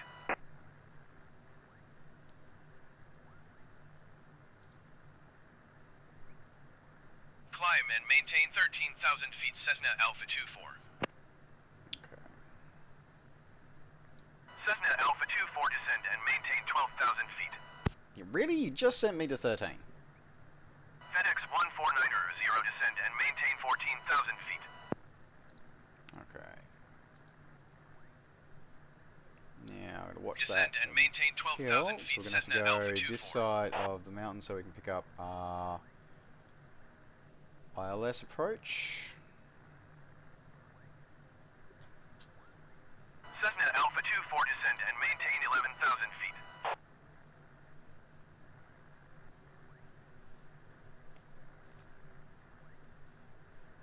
Descend and maintain 14,000 feet, FedEx 149er, 0.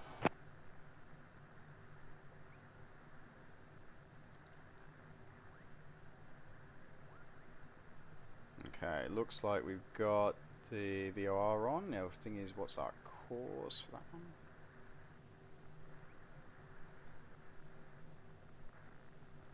Cessna Alpha 24, please acknowledge. Descend and maintain 11,000 feet, Cessna Alpha 24.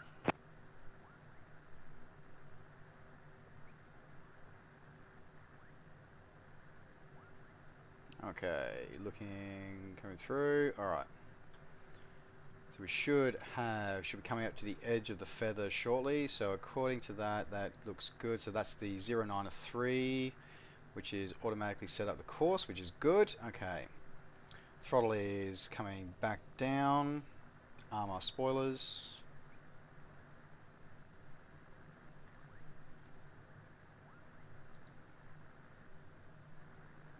$11,000 feet.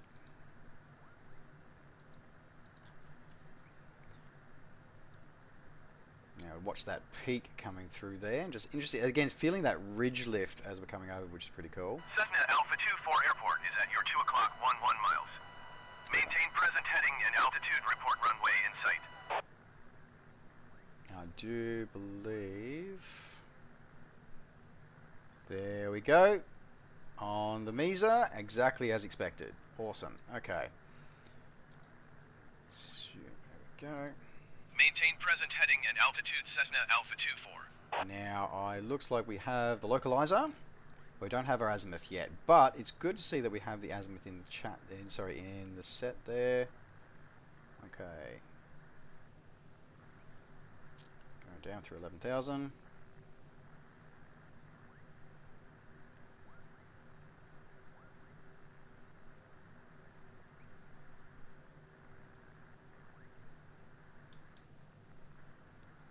Speed brakes out. Lower that airspeed a little.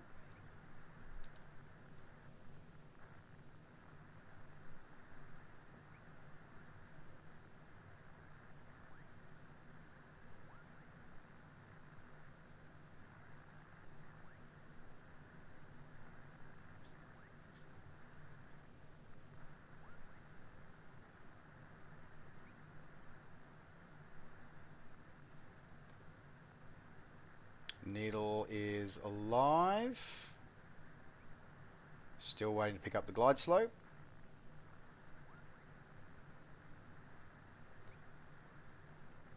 Gear traveling. Landing lights on.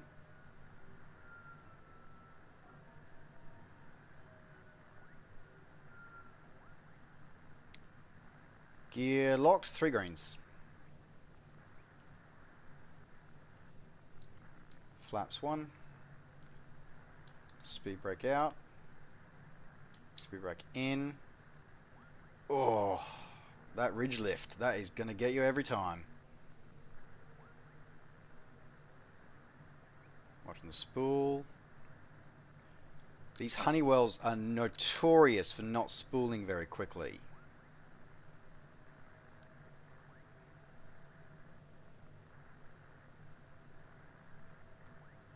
Alright, so I have...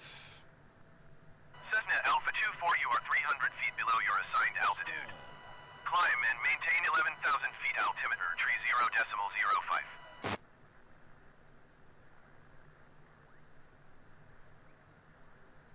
Yeah, interesting, I lost the glide slope indicators off my PFD just then. That's not good. Well, I guess we are visual for the final for this one now. Cessna Alpha 24, please acknowledge. This is where I would like to have that one. Yeah, you can bugger off, dude. Okay. Climb and maintain 11,000 feet, Cessna Alpha 24.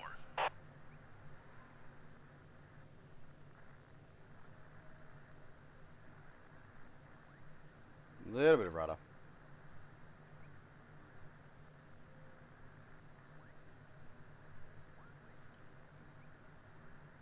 On speed.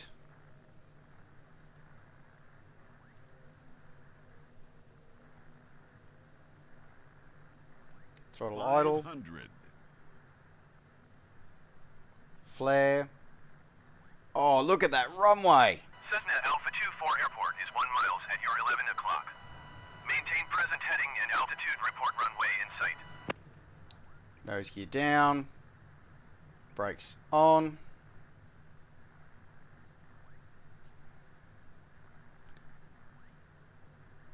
Look at this runway. Sorry, for those who may not know flight sims very well, the fact that so runways aren't flat. Alpha 24, did you hear my last transmission? And something about flight sims is that one of the things has never been had stuff of where it's been. You don't get that sensation of the fact that it actually is that. And altitude Cessna Alpha 24. Cessna Alpha 24. It's not just inside; it's just I've already landed. There we go. Alrighty. All right, sorry, Chad. I will catch up with you very, very shortly there. East of Kilo Tango Echo X-ray. Maintain present heading and altitude. Dude, I'm already on the ground. Maintain present heading and altitude. Cessna Alpha 24. All right. This gives us a chance to taxi to the ramp here. So let's head off here because I do know this ramp.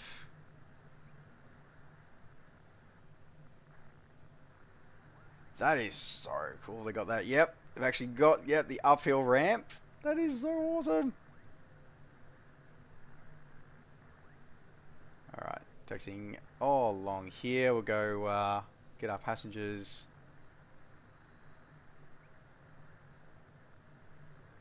To hopefully all your skis are on board and safe and sound. Though it doesn't seem to be much snow. Oh, no, there's a little bit of snow on those mountains up there.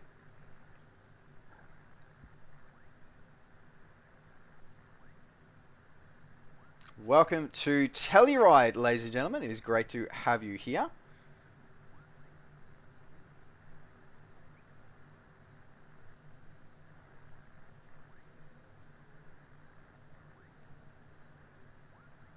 Alrighty, let's park this beautiful little Cessna Citation here. Alright, and we can shut our aircraft down now. Okay, so parking brake is on. There we go. Yes, now it's on. Cool, awesome. And then engine is set to stop. Close guards. Close guards. Excellent. Strobes, navs, landing lights, beacons are off. All through there, and shut our systems down. Avionics bus 1 and 2 off, alternator off, and batteries are off. There we go. What an amazing, that was such an awesome approach, especially that feeling of that runway there, that three-dimensional runway there. So let's jump outside the aircraft, and I'll give me a chance to catch up on chat here. Thank you very much. And for everybody else who is flying with us, please come on down to your approach there, and taxi up and park. All right. Let me catch up with all of the chat here. Thank you very much. Okay. Sorry, guys. As I said, this is so... okay, as I said, BizJets are pretty awesome to be able to have everybody here. This is so good. Right here. Let's have a chat here. MacLeod, you're about 5 miles to your left. Oh, there you go. You see the whole time basking in the sights. Aren't they just amazing triplication? They are absolutely amazing, these sights. They genuinely are. Bit over talking with a group of airplanes. That is no problem at all, Oz, at all.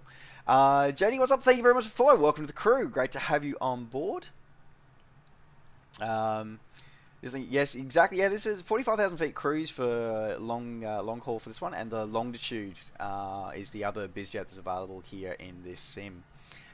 So we call it Cessna latitude. Yes, right. Well, see, this thing is, I love the Learjets because of their high climb rates and their high performance, because they used to be fighter aircraft. Like, Learjet was literally a fighter airplane that they then stuck some passenger seats on to be able to fly with that one as well.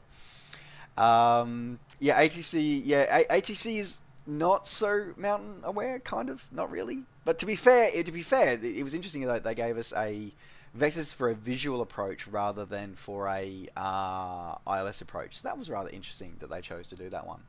Sloped runway, the buffeting wind of that ridge lift as we came in on that approach on 09 there.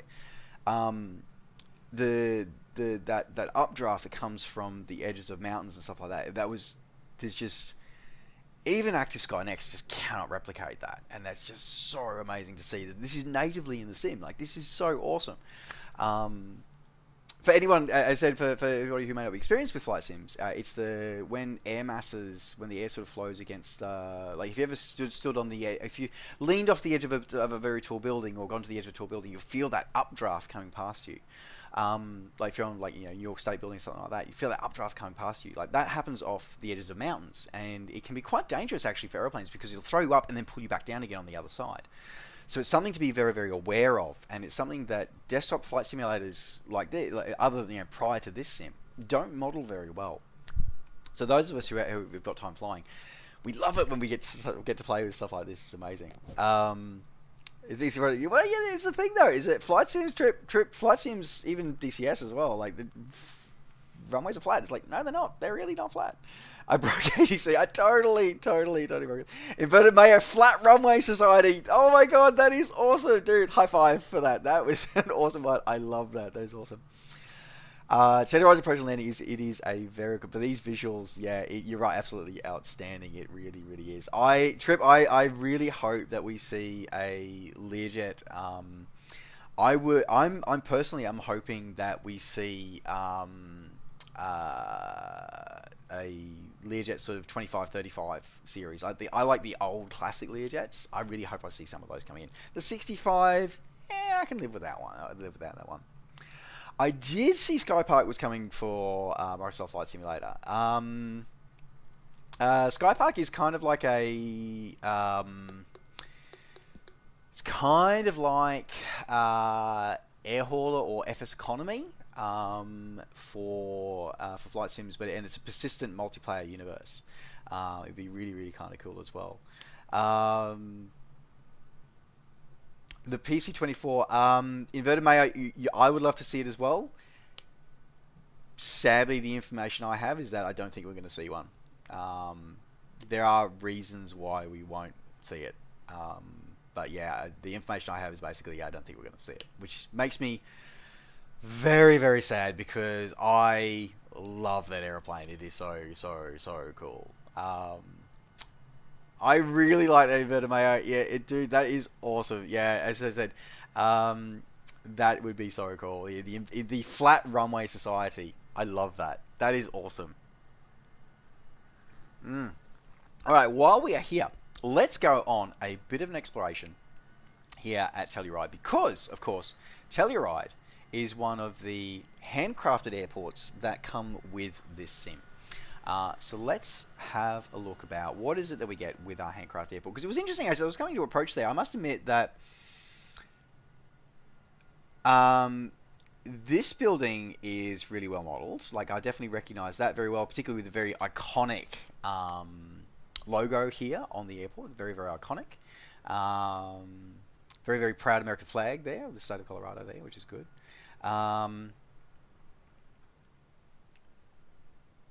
Liking the extra details over here. Back here, so this is where they got their fuel parked over the back here. It's good to know where the fuel station is for this one.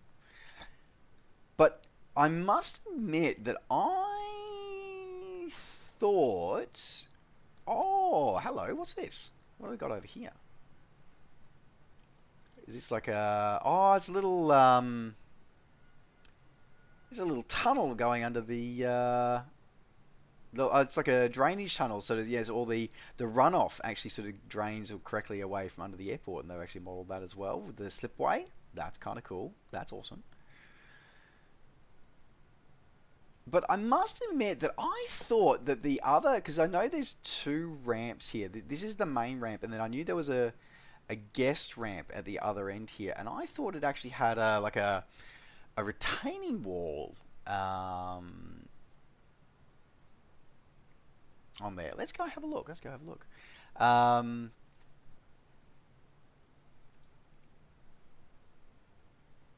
For flight plan, LFPO to LFLO, nice. Okay, we'll definitely make note of that, Dread. I'm going to put a channel actually in our Discord as a suggestion, a flight suggestion thing.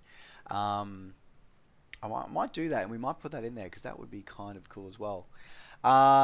Darth Blaze Anthony, hello. Do I work for the game? I do not work for Asobo or Microsoft. I do, however, work for a company called Lockheed Martin, which is a defense contractor, who produce, funny enough, a product that is a bit of a competitor to Microsoft, called Prepared. I do work for that company. But mostly, yeah, exactly as Wookie just said, yeah, mostly I just love flight sims, and I want to foster and encourage everybody else and to show them why we love flight sims, because sometimes I feel that people forget that, you know, these are so awesome and amazing. Why wouldn't you love this? I think it's awesome. Shows about if you use Navigraph charts for flights and channeling, will that be available in a sim? So Navigraph, I'll be honest, I haven't seen the press release. I haven't watched the release, but Navigraph did make a statement about Microsoft Flight Sim and the continued use of their product. They've acknowledged that some of their data is not really going to be much of much use in the new sim, but if you still use things like SimBrief and stuff like that, then they'll still offer support for that kind of stuff. So as I said, I'm going to have to refer you to, I would probably refer you to to have a look at Navigraph and their press release. As I said, I'll be honest, I saw that they made an announcement that they were doing a partial support of the new sim, not a full support, and that's kind of where I left that off, because I don't use Navigraph products, because I don't fly airliners, and I don't fly SIDS and Stars, so it's never been a big thing for me. I'm much more normally a GA sort of down in the weeds kind of pilot. This is normally where I am, so there you go. Jay Carver, no, we are not in Canada at the moment. We are in the beautiful state, the American state of Colorado. We're in the Rockies, so we just arrived here at Telluride for a Telluride regional airport. We're just coming for a bit of skiing, F-14s, dude. Yeah, F-14s, absolutely. We're getting there.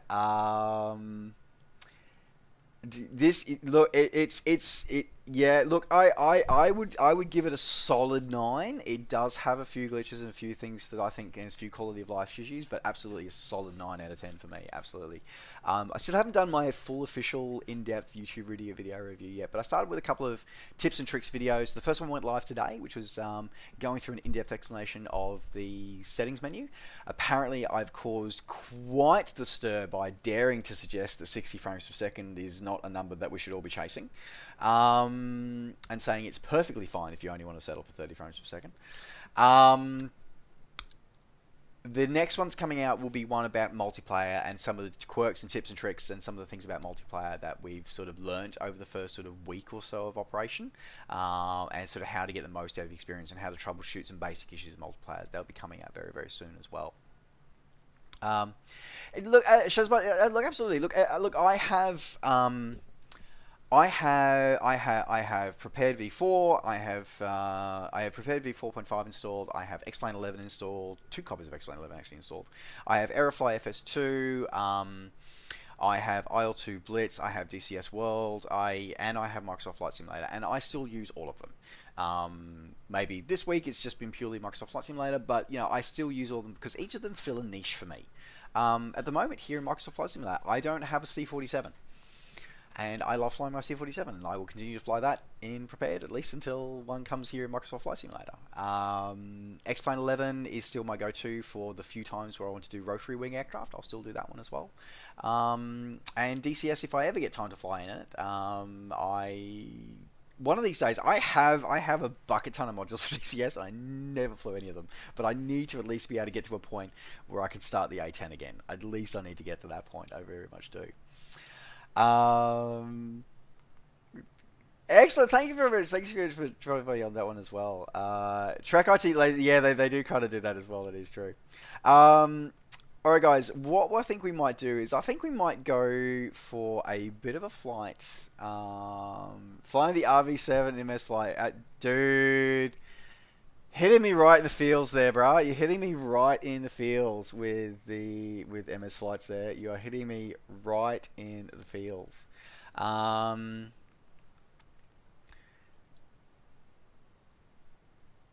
want to go having a look at a couple of places in Alaska, I think. I want to go for looking for a couple of places in Alaska. Almost still in the mountains on my go around.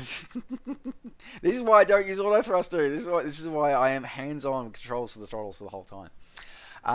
Okay, I think we should go for a flight in. I want to go for a flight in Alaska. Let's go for Alaska. Unless any more mods, do I have any things that I have to redeem at the moment? Are there any outstanding redemption requests at the moment? Let's go do it.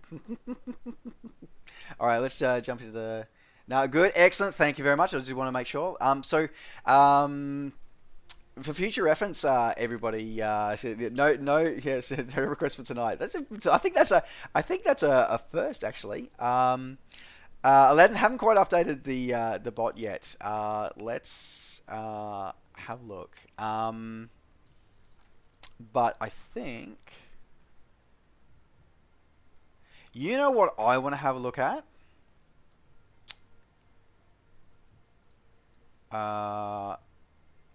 Ozflyer, can you remember what was the airport that we used to? What was that approach that we used to do? Was it? There was a approach we used to do out here on the islands in Alaska. Was it? I'm trying to remember. Was it Cold Bay that we used to do the approach into? I'm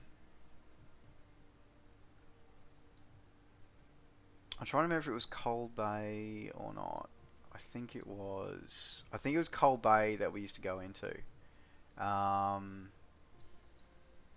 right, let's go to where? What do we got? ADAC.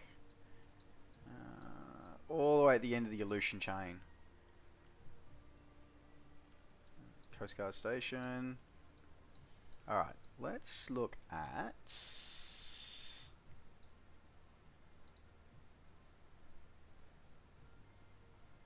Alright, let's have a look at one. Yeah, I think it was Cold Bay. Set as arrival.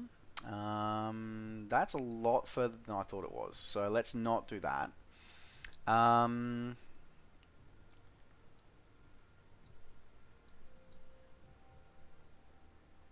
Oh, Unalaska, that was it. That was Unalaska that we used to start. We used to start at Unalaska.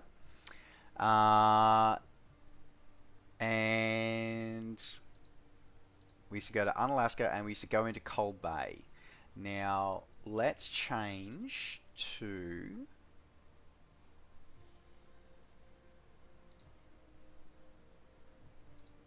Cessna 28, I think. Should we do a 28? What am I cruising at for that one? 195 knots.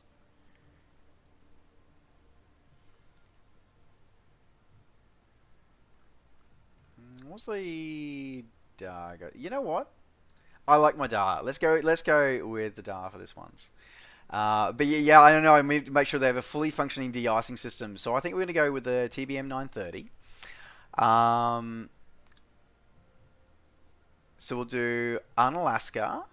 I've always loved that as a name for an airport in Alaska. It's called Unalaska. It was such an awesome name with that one. Okay, but let's go with the DAR. So we'll go for a slightly higher cruise speed. But we are going to go low and fast. Let's go with, let's have a look here. Let's do VFR GPS Direct. I want to have a look at, what's the low altitude airways look like? So that low altitude airways pops us off that way. Excuse me. Yeah, that's good. Let's do low altitude airways. It'll take us, or GPS Direct. Let's do GPS Direct. Let's have a look at the nav log. So ground clearance needs to be a good couple thousand feet. So let's do a little bit lower. Let's screen through the canyons. So let's go with 3,000 feet.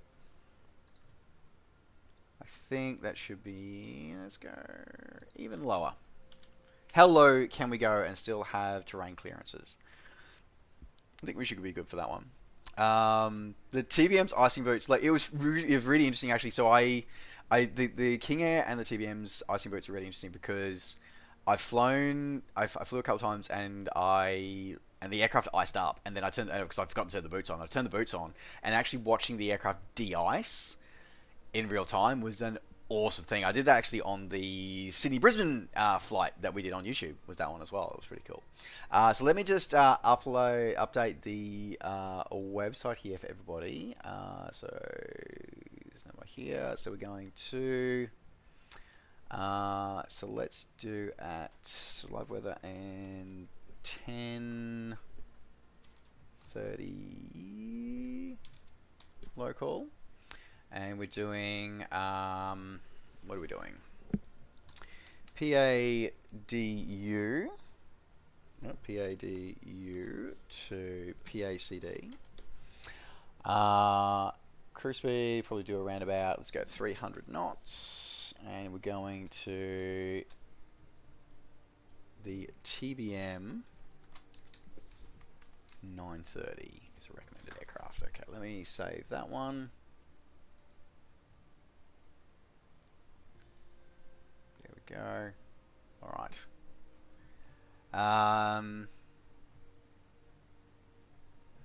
Patrick, you're flying in Alaska the other day. Yeah, this is actually what I'm really interested in, because I've heard the same thing, Patrick.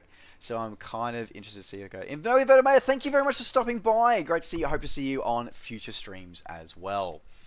Okay, so let's set this one to. So we've got our nav log set. So it's going to be 2,000 feet. Is going to be our cruising altitude for today. Let's also do GPS direct 2,000 feet. Now let's set our local conditions to. We're going to do live weather, and we're going to set the time to 10:30 local. I think was what we'll do. Actually, yeah. So 10:30. Where are we at? That button there. Looks like the weather's a bit rough, but you know what? I'm actually going to change that, guys. If you're going to join us for this leg, and please, if anybody would like to join us, you are more than welcome to do so. We are on the Southeast Asia server. I'm going to change that weather. We're going to fly with few clouds instead, I think is what we're going to do for this one. So let me just update our flight information there. Let's go with few clouds.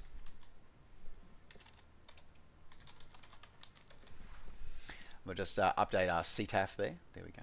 Excellent. Okay, so there you go. So if anybody who's joining us, we are doing GPS direct from Padu, Alaska to Cold Bay.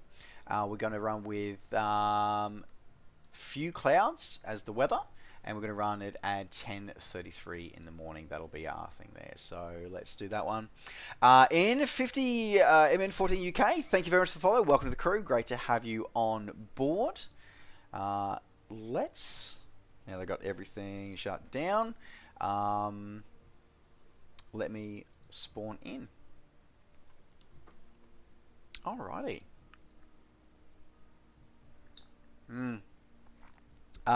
London City to Innsbruck. It is a good flight. You should be able to take an A320 there. I think you should have enough range and still be. The thing is, you got to be careful of with that haul is. In order to get an A320 out of London City, she's got to be really light on fuel. Otherwise she won't rotate in time. And get the clearance to be able to clear the bridge. But if you do, you may not have enough fuel to get to Innsbruck. So you may be better off taking off from Heathrow. Heathrow or Stansted. You may be better off doing that one. All right, let's. Before we do, guys, I need to get a refill of my coffee. So if you have been here since the beginning, guys, I'm going to leave this beautiful screen playing for you for a few minutes. I'm going to grab a refill of my coffee and take a couple of sips of water as well. So I encourage you guys to do the same. And we'll be starting in a few minutes. So we're going to have a quick break. Craigus, thank you very much for the follow. Welcome on board. Great to have you on board the crew. As I said, folks, we're going to take a couple of minute break here. So please refill your tea or your coffee or your beverage of choice. And we'll be back here in a few minutes for a flight in Alaska from Unalaska. We'll be right back after these messages.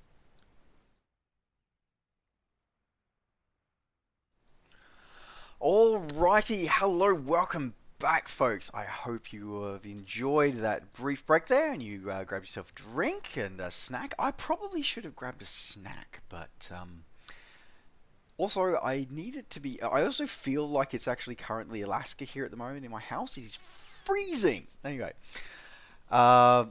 your boy, look, dude, you will not go wrong with Innsbruck. Innsbruck is a great piece of kit. We got a chance to explore it a couple of nights ago when we chatted to the Orbix devs, which was always great to see. So yeah, no, you absolutely can't go wrong with an Orbix. Well, as I said, maybe you could go wrong with the Orbix Landmarks pack, but they are fixing that we know. So hopefully that fix won't be too far away. Okay. Let's get ourselves started up now. I'm going to hand over my AI is going to manage they're going to manage my radio comms, which is good tonight. That's good. I should be able to do them without checklists because I've started the TBM now a few times, so I think I know what I'm doing this time, but we'll see. Yeah, playing in-flight movies. Nice, nice, nice to do. Actually, before I click start on this one, I just realized I need to swap my controls. So let's change that control profile, because of course we've gone from flying a twin jet, we are now flying a turboprop aircraft. So I need to go over to my throttle, and I need to change over to my GA, twin piston, quad jet. Of course, I should have gone the other way. It's the things I should have totally gone the other way. I think one of those things I'd like to have like as a drop box there. There you go. There should have, yeah. Of course, as I said, like it looked pretty good for the. As I said, I looked around it. It may date a little bit now, but it definitely looks fun. It looks. I'll tell you this though, Dread, is it looks far better than the default one that was shipped with the sim. That is for sure. Alright, okay, let me just expand, make sure everything is the way I want it.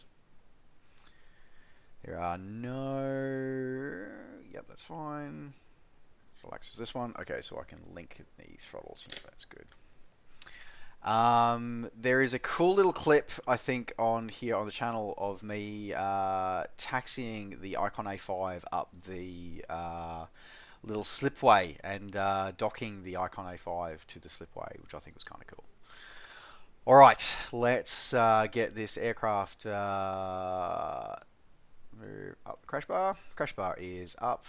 Source set to battery. Check. Generator set to main.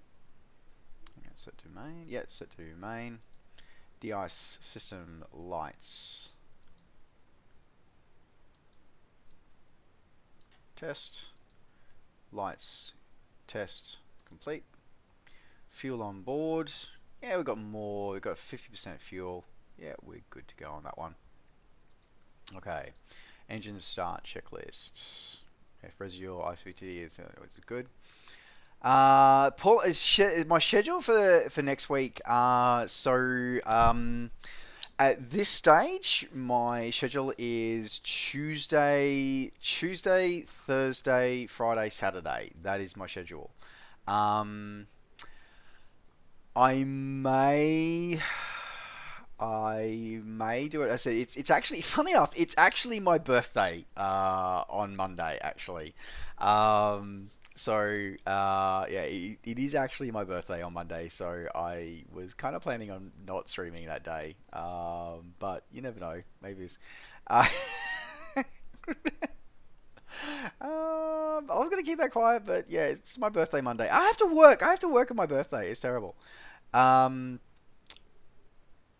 Aladdin, you may not be able to push back at this aircraft if your parking space doesn't support pushback at the moment.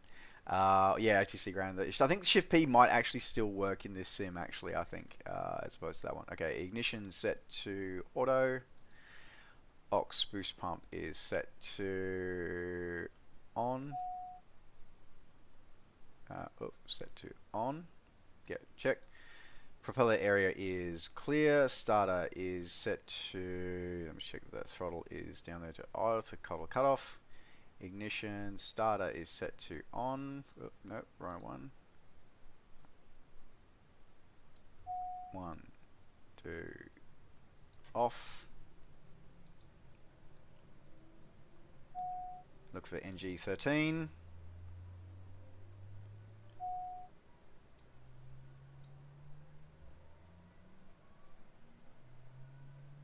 Low idle. Engine spooling. NG rising. ITT rising.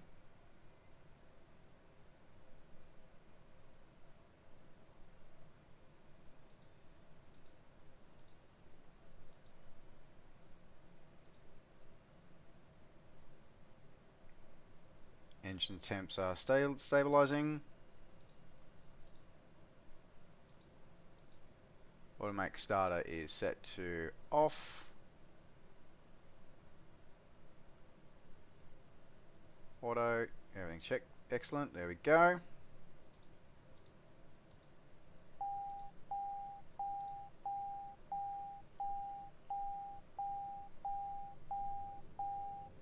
ITT climbing, that's not good. Fuel select set to auto. ITT, there we go. ITT back down, that's fine, that's what we want. Low idle, flight idle. Check. Ox boost pump set to auto. Fuel select set to auto.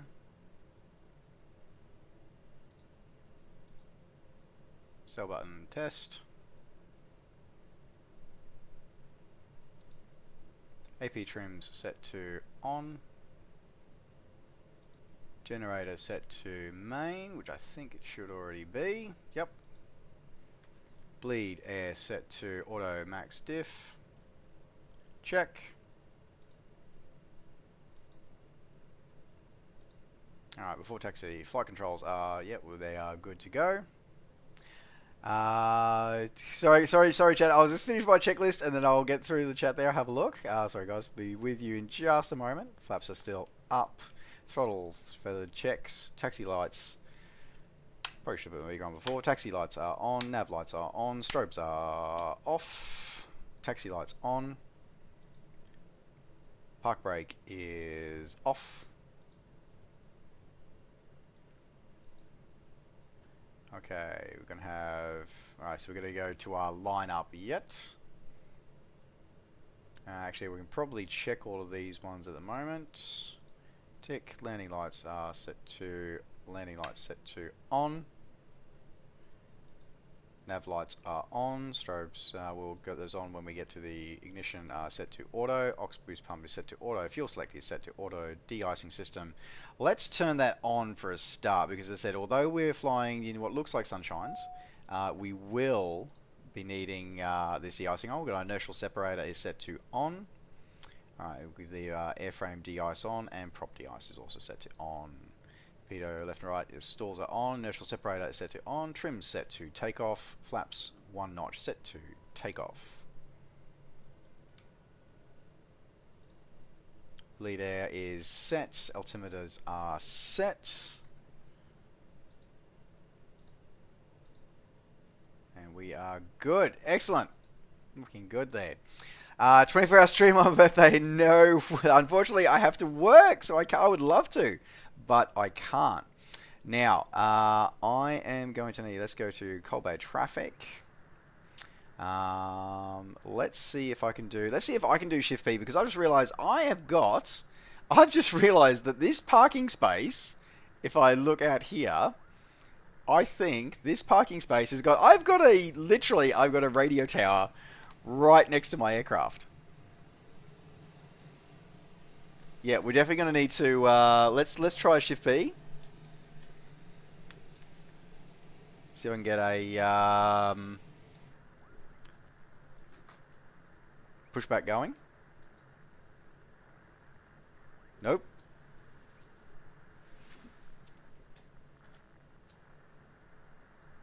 No, Shift P doesn't. Oh, wait, yes.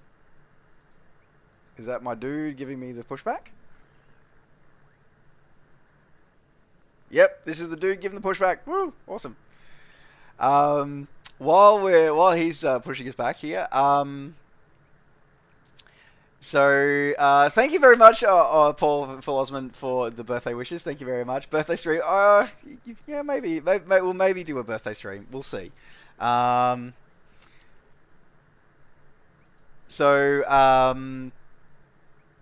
Do you guys want a birthday stream? Do you guys want to have a birthday stream on Monday? Do you guys want one?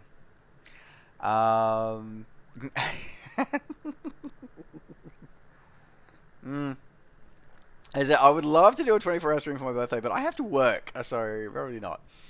Okay. Keep an eye out here on Twitch and keep an eye out on Twitter. I will have to talk to my better half and make sure that she's okay with it as well. Because as I said, I've returned to my normal thing, so that's one thing as well. But we'll see. We can use the coffee mode. Very, very, very true there. Very, very true there. Okay. Then we got park brake off. That's good. So I don't think he pushed me back very far, did he? Is he? Oh wait, no. She's giving it another go. She's giving it another go to give me a pushback.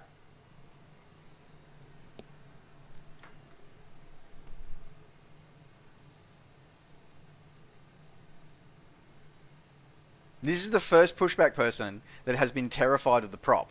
None of the others have cared about the prop. They've always done this one. Yes, exactly. My life may depend upon it. Making sure that the better half is happy. All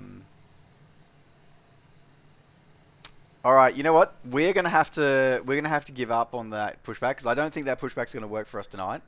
I guess we're gonna have to go break off, and we're gonna have to hope.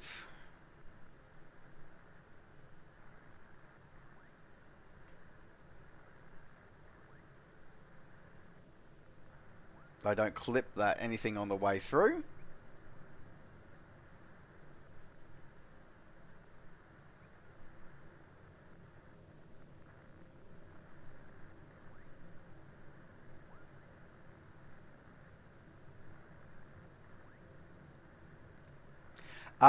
Beta doesn't. That is probably the one thing that doesn't appear to be modeled very well. Is the beta does not appear to be modeled very well in.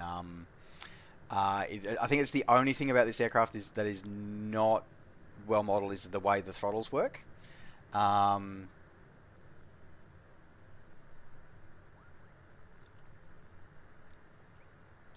I see the rest of our crew is there. They're waiting very patiently for me. Thank you very much, crew, for holding up for me.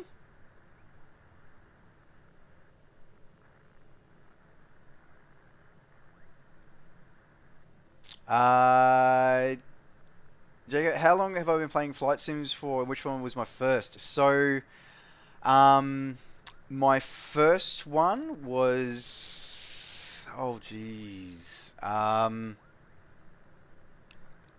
I'm pretty sure. I know it was wireframe and it was monochrome. I know that. I know it was wireframe and monochrome. And it was on an old monochrome like 286 or 386 laptop. Was the first one that I ever flew, and I remember flying. It was monochrome, no outside world other than like a couple of like stick buildings. Like I don't know if anybody ever remembered, like there was like a game, I think it was called Gorillas, where you were like basically two like giant gorillas and you threw explosive bananas at each other. There was a game, but basically the buildings looked like the buildings out of that, and that was like your outside view. And I remember taking off in the 737 that was featured in that sim, and I remember having sweaty palms from it because it was such an incredible experience. Like, as I said, it was it definitely nothing like this, but it was just so, for the time, it was just so amazing, so immersive that I was like, it was just, oh my god, this is so amazing. That was my first sim, and then I took a break for a while, came back to it with FS2 1000, I think. Sorry, no, FS 2000. I came back, left again, came back with FSX, came back with FSX, and then Microsoft Flight. Microsoft Flight was where I really rekindled my passion for flying, for virtual flying. And let's roll, crew. That was where so Microsoft Flight was where I rekindled my passion for flying again, for virtual aviation. And then unfortunately, Flight was killed by Microsoft. So I had to look for other options. I ended up spending a lot of time flying with FSX. I went to FSX again, and then eventually on to Prepared. I tried X-Plane for a while, and I wasn't hugely happy with it. Positive rate, gear up, flaps up. That beautiful, that sync there as we did that. And I remember not being very. I thought X-Plane 10 was absolutely diabolical. I thought it was terrible. Um, and then I was like, okay, well, what else is out there? And I sort of stuck around with Prepared for a while. X-Plane 11, I then really enjoyed for a long time. I enjoyed it on and off, but yeah, definitely Prepared was sort of my home sim, as it were. I sort of do a left sort of turn over Unalaska here because I remember this port, and I want to have a look. Let me have a quick fly over this port because I remember this from Microsoft Flight, and these canyon runs through here was awesome. And yeah, so that was out of all those, what was my favorite? So that was my Sims. What was my favorite? My favorite was and still is to this day, and I still have it installed on my computer, is Microsoft Flight. And that, I feel, was the greatest flight sim that never was. And it's funny, actually, because it really tempered my enthusiasm for when I saw this sim was announced and when it was released. So when it was first announced, that it really tempered my enthusiasm for it because I was really... I'll be straight up. Is that I was pissed about how both and apologies to so many of my regular viewers who have heard me rant about this many times. I was pissed with how both the community, the greater flight sim community, treated Flight and how Microsoft treated Flight and the flight sim community with that sim. I still am pissed about it. I'll be honest, guys.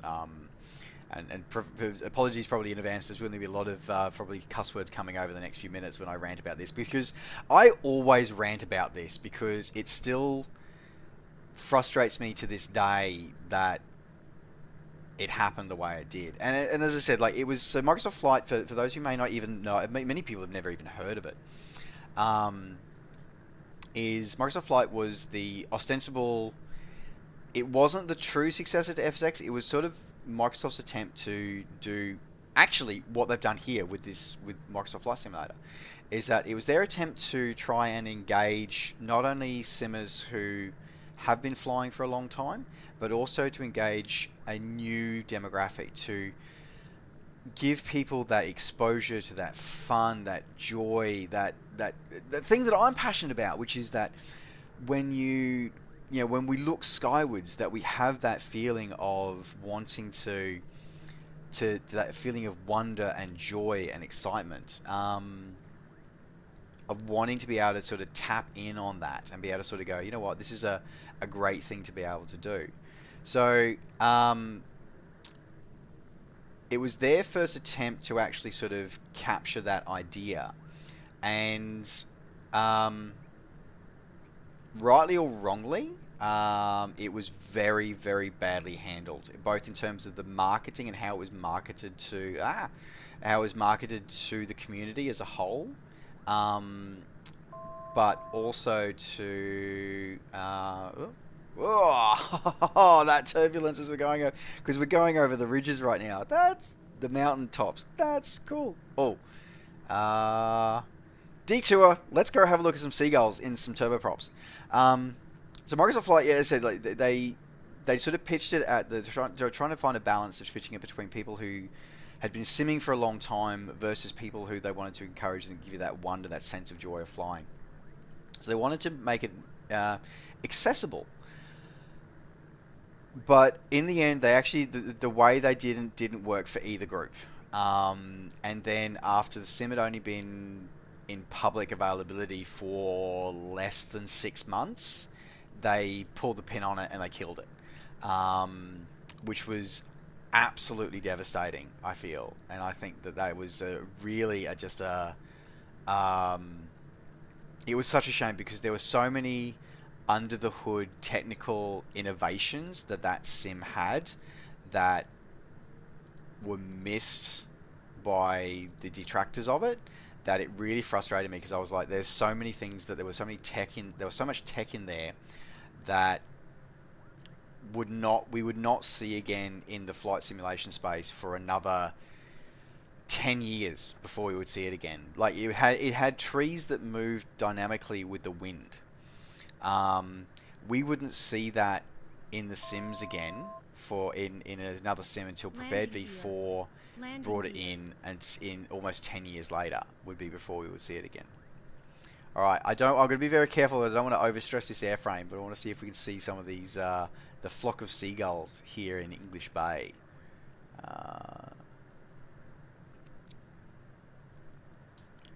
Alright. Now I know sometimes we have to, so I have to go to you have to go to the menu and reload to be able to see the gulls, the birds flying, but let's see.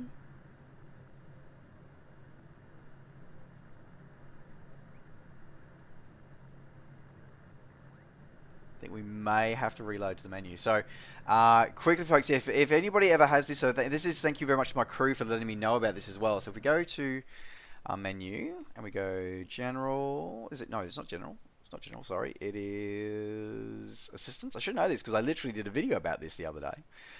We go to navigation age, we go fauna markers off and then back on again.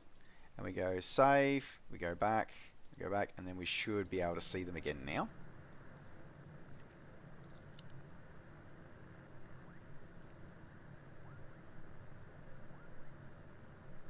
Yep, so we can see them moving now as well.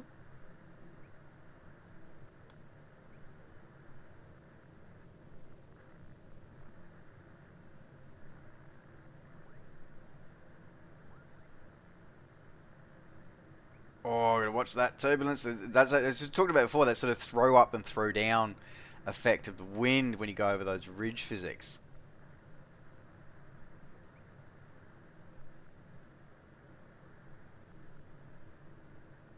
Now, one thing for those who might be aware of the X-Plane 11, how it models bird strikes, this sim does not model bird strikes.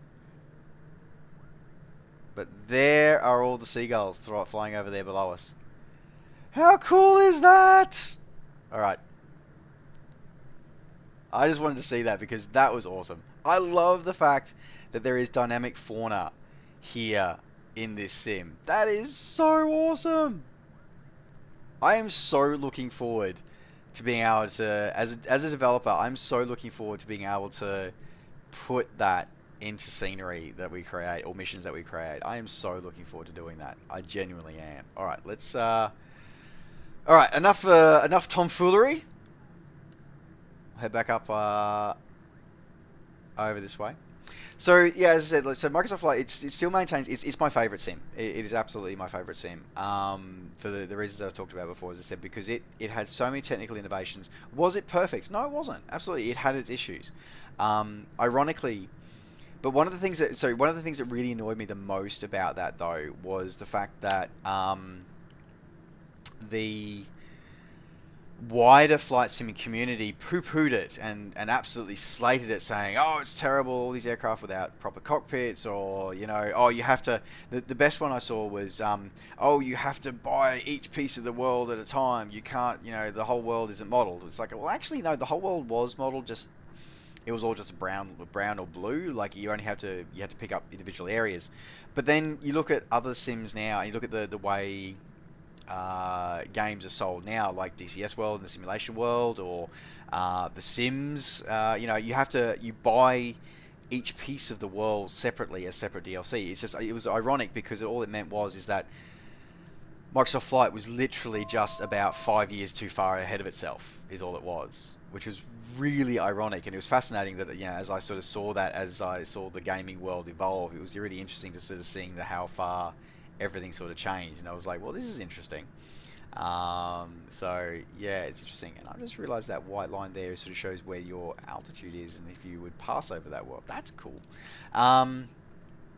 So yeah, it's so that is still going to be my favorite flight sim. I think that there was a lot of opportunities missed with that sim, and I hope that one day, you know, I always hope that maybe that we would see something built upon it, but instead, then Dovetail Games put their Flight Sim World out, which is another sim that I have installed as well. and they built it on the FSX engine. And then we've got this new absolutely amazing sim here, which is, it has some homage and some nods to the past, but the vast majority of this is a brand new sim, which is really, really important that Microsoft finally did a break with the past, and I think that's really, really important. Okay, so I'm going to cruise, so we might set this up here. So let's set this down to, what did this set do? 5. Let me get this a bit closer. Let's do, oh. Let's do 5,000.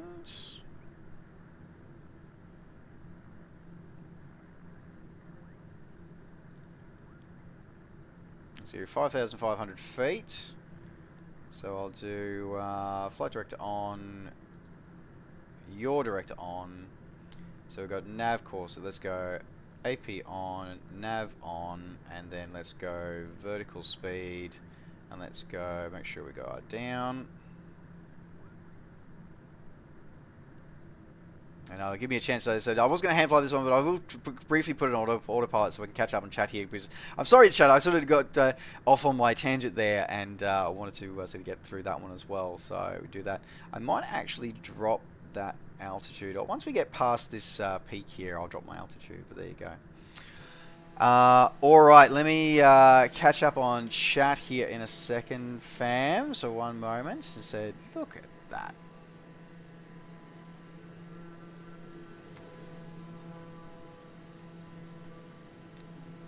Such an incredibly beautiful sim, this one. I'm loving the visuals and materials inside and out, genuinely am. Alright, let me have a look here. Monochrome, FS2 or 3, yeah, I think you might be, monochrome, yeah, it was back in the Stone Age, wasn't it, mate? Yeah, I know. FS, I think it was 3, I'm going to say, or maybe it was 16 colours. I felt it was monochrome, but I might be wrong, it might have been 16 colours. But yeah, I just remember that, yeah, the sort of buildings were very poorly rendered, as it were. I remember that. Major from Oz, hello, welcome to the stream. Great to have you on board. I am doing very well. I hope you are well as well. Flight, yes, 1, 2, Warplane Sim, yeah, nice, yeah. Flight Unlimited, that was another one that a lot of people got into fairly early on, which is good. Why can't you engage nav? Just check to make sure that your CDI source in your Garmin G1000 is set to GPS if you have set a GPS course. MS Flight could have become MSFS. Yeah, exactly. Like, it's one of those things where it could have done that, but it sort of didn't in the end, which has always made me very, very sad. I need to quickly check my synthetic vision here for a second because I just want to make sure. Yeah, okay, no, I'm not. Synthetic vision, how amazing! It's just synthetic vision is awesome. Okay. The community at that time did put a pin. Yeah, they put more than a pin in their own coffin there, Dread. They made the coffin and sealed it. Like, it was absolutely disgusting. It was really terrible because then I had this feeling of, and it's one of the reasons why I do the content that I do, because I don't want this community to destroy itself. That's my fundamental thing, is that I want to show the positivity. I want to encourage us to have open conversations. And if we don't agree, that's fine. But we do it constructively, that we don't recriminate and that we don't badmouth stuff when we don't try it or we don't understand it. So I want to show the positivity of events and the positivity of sims and the positivity of doing something different. I don't want this to become, because too often, and it seems to be a thing in the world at the moment, is that too often people seem to get trapped in their own echo chambers, and they get trapped into a cycle of negativity. And it's like, you know what, the world is a better place when we're positive. So let's be positive. If you want change, be the change you want to see in the world. Be that change. That is an inspirational quote for a reason. You know, if you want change, if you want to see change, then be the change. A lot of people say one voice doesn't matter, but it does.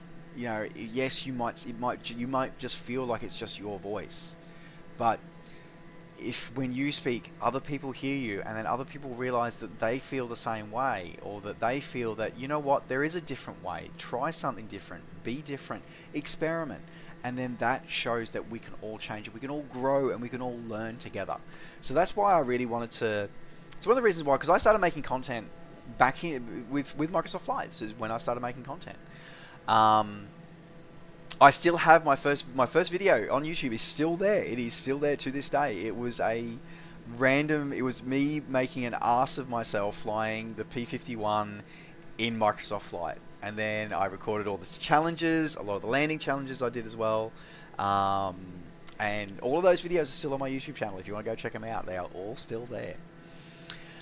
Flock of seagulls, red so Yeah, and that's the thing, is that you're right, and as I said, that's why it was all issues. But then, as Wookie has pointed out, we then have developers now, 8 years later, giving us semi-cockpitless planes. But anyway, Jinnigans, thank you very much for the follow. Welcome to the crew. Great to have you on board.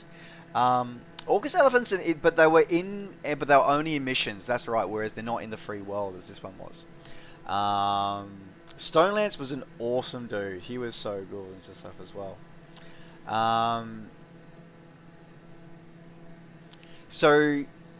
Jennigan, so one of the things that you're seeing the bug that you're seeing is a lot of the AI that powers a lot of the building creation here in this sim is driven by OpenStreetMap data.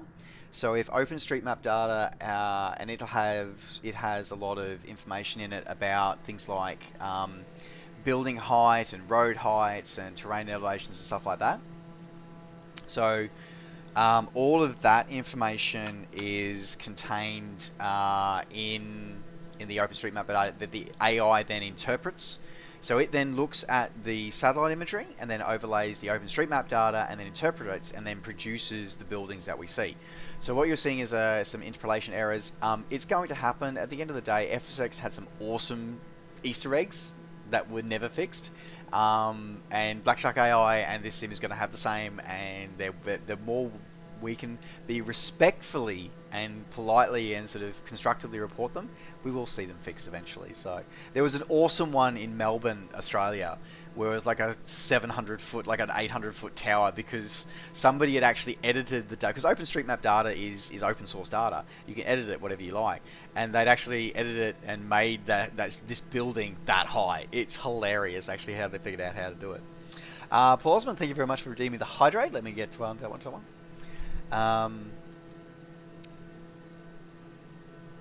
Can you still get flight? Really? Can you still get flight Dread Midas? That is so awesome if you can. That's awesome.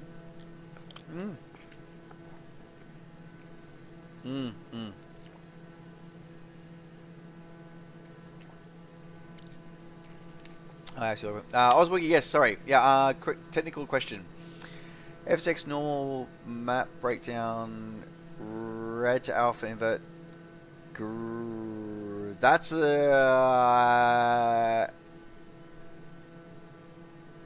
FSX normals, honestly, don't know. Don't normally work with the normal maps. I normally just work with the alpha channels.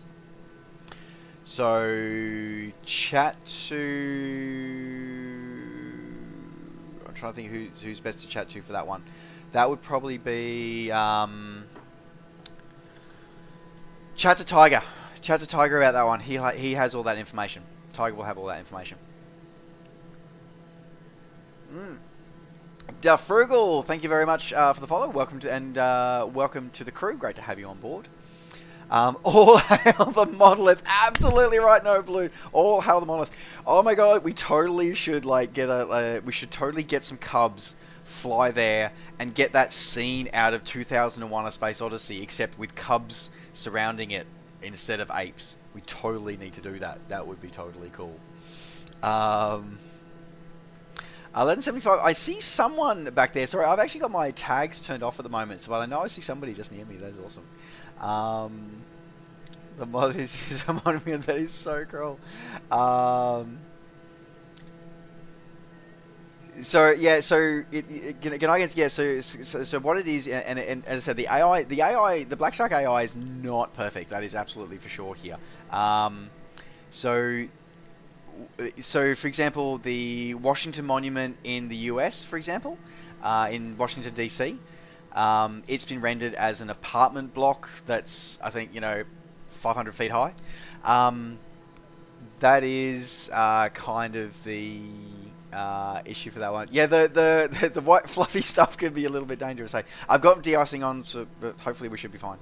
Um, yeah, come on. So it's the Black Shark AI. Basically, it's looked on the satellite image, it's seen a building.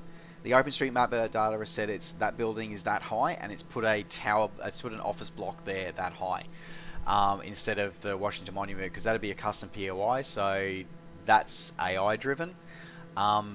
Unfortunately, one of my favourite places to go in the sim is actually the top of Mauna Kea, in the Big Island of Hawaii, and all of the, because I've actually been up there several times, and all of the observatories on the top of Mauna Kea, so all the telescopes and the radio telescopes and the visual telescopes, they've all been rendered as circular hotels. Several story high circular hotels. That makes me sad. So there will be things like that will be killing this. I know the taxi marker is bugging my screenshots as well. I'm going to have to go back in Photoshop after these and edit them. It makes me so sad. I hate editing screenshots. I genuinely hate editing screenshots. We really need to talk to, as I said, I could update my ticket, my Zendesk ticket with them to be able to make sure that gets, it's at least a way that we can cancel it once we take off or something like that. Okay, let's have a look, because I need to have a look where we are on a GPS there. That's nice. Yeah, hotels. It was so gutting when I got up to the top of Mauna Kea and I saw that they were all hotels. I was like, I am so gutted that this is what's happened to it. I was so gutted. I was like, no. Okay, MFD, let's go. Range.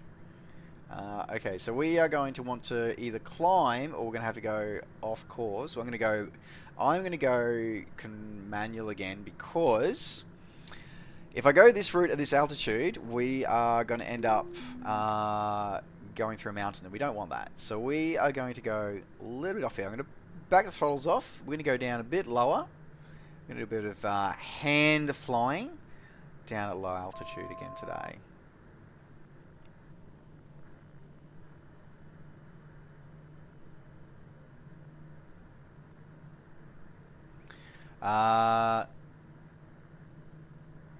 Oh, is that how I can turn it off? Okay, that's a really good suggestion. Okay, let me pause for a second and turn that off. If that's, oh, of course, and that's probably really, now that you've said that, that is incredibly obvious that is exactly the way to stop seeing that. That is so obvious. How did I not think of that? And there it goes. It's gone now. Thank you. Thank you so much, Thunderbolt. There you go. And this is what's important, folks, is that we all learn from each other. It's so obvious, and I didn't think of it. Thank you so much, Thunderbolt. You are a legend. Thank you. All right. That is so awesome. Defrugal, has this game for face tracking? Yes and no. So the sim itself doesn't support face tracking. However, it does support track IR, and which is what I'm using tonight. So you can see I have the Pro clip here beside me with the active LEDs. So it supports track IR. I'm not sure whether it supports track no IR. As I don't have it, so I don't know if it supports it or not. And I haven't heard anything to say that they do support it yet. In terms of VR, it is going to support VR shortly. However, it will only support, officially, it will only support the HP Reverb G2 at launch.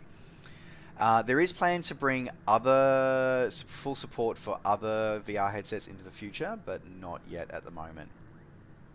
Paul, no worries. Thank you very much. Good night, sir. Great to have you on board, and we'll perhaps we'll catch you at if we do a birthday stream on Monday, we might catch you then. And yeah, and all Windows mixed reality headsets. You're absolutely right. Sorry, I keep forgetting that one because see, this is the thing is that I'm not. I don't fly with VR. I don't. So I don't follow all the VR news. I'm sorry, guys. I don't.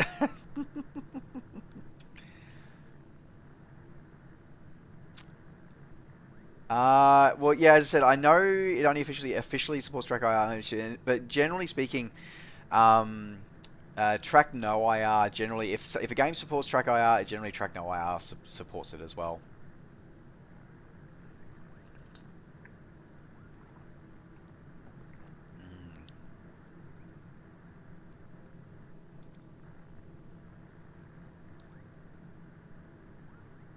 I'm loving the buffeting as we're sort of riding the coastline here.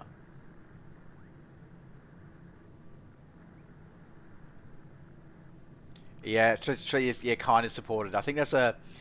It's like how a fellow content creator, fellow YouTuber, Belgio, he has gone through and actually sort of hacked his VR headset into the sim, and it's working very very well. So there are as always, and this is one of the things that I'm always so proud of with our community is that we are very innovative. We love a challenge, and we don't take no for an answer. We will always, if somebody says no, we can't, we will find a way to do it. It's what we do. And it always makes me, as I said, I'm always so proud of our community for having that. I'm not going to say a can-do attitude, but you don't an almost like a semi-positive "don't tread on me" attitude. I think is a good way of looking at it. I think. Alright, so we're cruising 880 knots. Just going to skirt the coastline here for a bit before we head over. Thunderbolt 9987. Well, Captain, my captain. I haven't heard that for a while. We are currently flying in Alaska. If you type !flight in the chat there, I think it's !flight. Flight. Yes, !flight. That should give you the details that you need.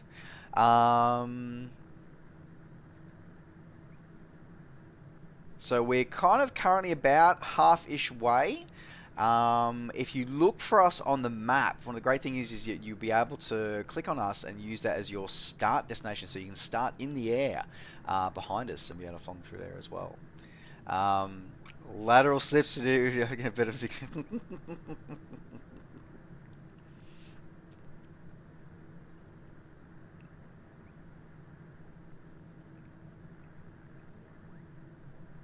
I remember flying in various aircraft in flight through here. Because one of the random things that flight had is that there were a lot of Easter eggs in flight. It was one of the things I loved. There are a couple of many things about flight that I loved, and it was so innovative. So one of the things that was really innovative that I really loved, that I was just so hoping was going to come back in this sim, was that they had an inbuilt mission generation, or like an automatic mission generation system, where what you would do is you could click on any airport in the sim, and it would actually have a job for you there that would use one of the aircraft. So you didn't have to do it or anything, but if you wanted something different to do, or if you weren't sure where to fly or whatever, you could click on any airport in the sim, and it would have a job for you. So the job might be, take two people sightseeing around around Honolulu. Or it might be you had to fly a woman who just gone into labour. You had to fly her from a remote airfield out to the nearest main the main town. Or you might have to take a load of cargo from Unalaska to Kodiak Bay. I had to take dogs. I had to take chickens, or you had somebody who needed to go for a checkup or something, and it was just. It's one of the reasons why I love Air Hauler, for example, in Sims, because it gave you an excuse to fly somewhere that you may not ever have thought of flying to. Because, like, yeah, in this sim, for example, we've got over 37,000 airports. You are literally never going to get to them all. And a lot of people sort of tend to only go to a couple of airports all the time. So it's like, fly somewhere different. But what's going to draw you to fly somewhere different? What's going to make you do that? And that's what I love about this auto generation system, because it sort of went, well, you know what? We'll give you a reason to fly there. And it was just so much fun to do. And I was really hoping that it would come back in this sim. Unfortunately, it didn't, which I think was a bit of a shame. But yeah, I would love to have had it come back in this sim. I think it would have been great.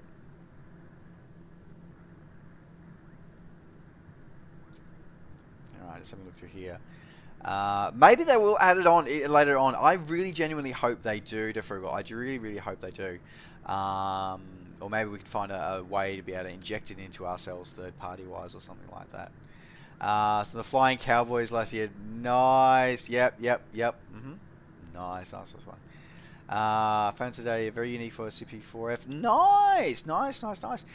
Make sure you share that. As I said, what I might do is as I said, I'll create a little channel in Discord. With sort of like a flight ideas channel to give everybody a chance there, so we can share all these wonderful flight ideas with the community, and maybe some of them might even end up being some of these streams, which could be kind of cool and awesome. Yeah, exactly. Hopefully, yeah, somebody might make a mod for it as well. I said one of the things that I loved about the ones in flight was that they were interactive. So when you had like the flight with, say, the cargo, for example, if you had I remember one of the missions distinctly was after the C-46 came out. There was a mission in there where you had to take a heap of you had to ferry a whole heap of sled dogs to between airports in Alaska. And so you had a little crate icon appear on your screen, and it was there. And what you had to do is that if you went too high, your co-pilot said, hey, you need to go back down in altitude because we're getting out of oxygen and the dogs are going to pass out, and that won't be good for the dogs or us as the pilots, because it did model hypoxia.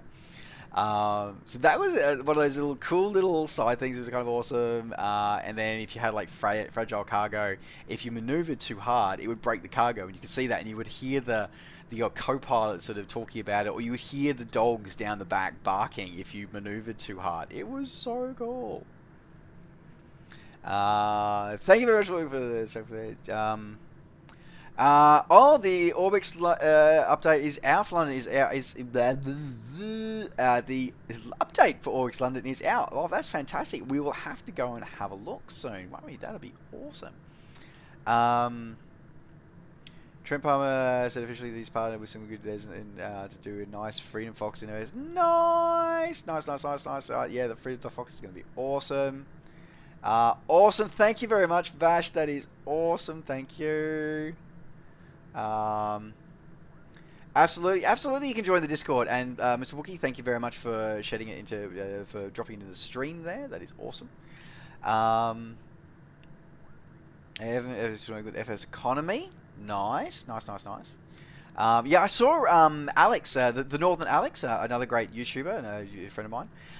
He was working with FS Economy the other night when he was flying, which is kind of cool and kind of awesome. I see what people are saying about some of the photo reel being a bit here in Alaska. I can actually see that. Sorry, just to change the subject from the chat for a second, guys. I just noticed at the corner of my eye, it's a very rough, that imagery is rather pixelated and definitely not quite as handcrafted as I've sort of not as well cleaned up as I've seen throughout most of the rest of the photo imagery throughout this sim.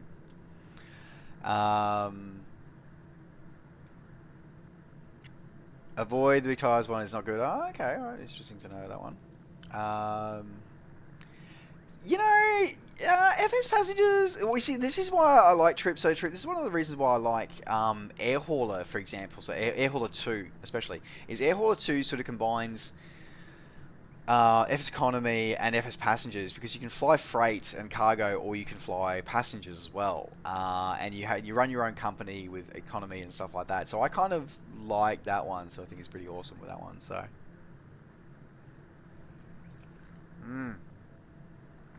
Okay, that's interesting, Lavash, because I only saw part of that stream, so it's a bit hit and miss. That's kind of interesting as well. Yeah, Air Hauler 2 trip, I highly recommend it. As part of my regularly scheduled program, probably in a couple of weeks' time, we're going back to that one. We'll start rebroadcasting that. So Air Hauler 2, I'm hoping will eventually support Microsoft Flight Simulator as well. We might shoot across the land actually. Here, we might drift this way, drift off to the left a little bit here, go back towards the course here. Yeah, we have a air hauling company that we do some cargo runs for every now and again. When I need my radial engine fix, I sort of go there at the moment, because obviously there's no radials here in this sim as yet. So I sort of still, because I regularly fly a C-47 in that sim. And that's kind of cool, because it assesses your landing, but you'll also do passenger flights in it as well, which is kind of cool and awesome.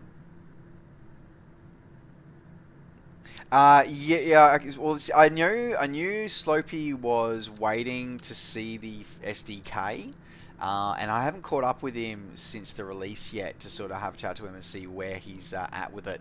It'll be interesting to see what where it'll be. My only hope is that I can import my prepared Air Hauler 2 company into MSFS. That's my main thing, is I want to be able to import that company in. That's my big thing that I want to do for that one.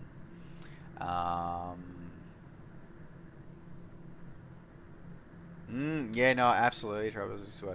Oh, that's good to know, Thunderbolt. Good to know.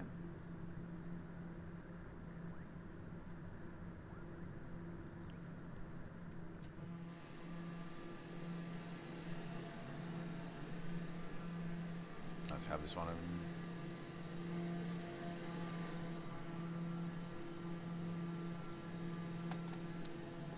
The only problem with this beautiful screenshot mode is that you can't control the aeroplane while you do it, and if you don't have AP on, you end up wandering over. I hadn't trimmed it out properly. Hadn't trimmed it out properly, bruh. Hadn't trimmed it out properly.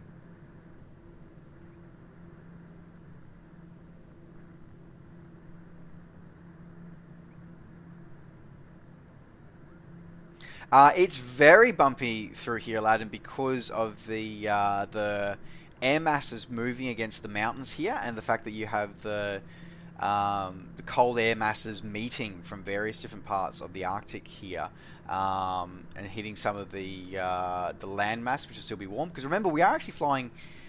Technically, we're flying. Oh no, we're not flying live weather. We're flying sort of. We're flying a few clouds, so it's modelling that simulation of the airflow and the heat of the sun sort of warming the ground here, hitting the cold air, and then perplexing, and also hitting the temperature from the snow as well. So it's quite the swirl of conditions that we get to go through here with this one. I think, well, military aircraft are not far away, so developer DC Designs have at least 3 military airframes come into this sim. They're going to have the F-15 Eagle, F-15C Eagle. We're having the FA-18 Super Hornet is coming here as well, and also the F-14 Tomcat. All 3 of those are going to be making their way to this sim by DC Designs. And then India Foxteco, Dino Caneo, he's bringing, at the very least, he's bringing his A4 across, and possibly his, I've heard a rumour that his Air Mackie MB326 is also coming across as well, which would be really awesome to see in some RAAF colours. So I'm really looking forward to seeing that in some RAAF colours. I am not lying, Trip. DC Designs is bringing out an F-14. I believe it's the A. I don't think he's doing the Super. I'm pretty sure he's doing the A or the A plus. I'm pretty sure is the version he's bringing across. But he's hinted that he might be doing it as a generic pack with all three variants. But and probably this is probably something to stress. I mean, DC Designs, and I think he's got the right idea here. He goes for a median price point, a fairly low median price point, but it's not a full fidelity module, as the DCS world might say, or it's not there for the, what was the term I heard today? The rivet counter term. The rivet counters, it's not for them. It's a functional representation. So do all the systems work? Do weapons work? No. But will it look, feel, and sound like the real thing? Yes. Which, quite frankly, I think is more than enough. If I want to blow stuff up, I'll go to DCS. If I want to zip around at Mach 2 in a sim over anywhere in the world, then I'll use Prepared or very shortly, hopefully, Microsoft Flight Simulator. So, and he will be coming out with paint kits. Don't worry there, Trip. As I said, I actually have a couple of AC7 skins almost finished for that for the DC Designs F15 and FA18. I've just got to actually. I'd been working on them prior to me starting the preview series for this. I just need to get around to getting some time to finish them off and send them over and release them for the ESP sims. Little bush strip there and down the side there, which is kind of cool.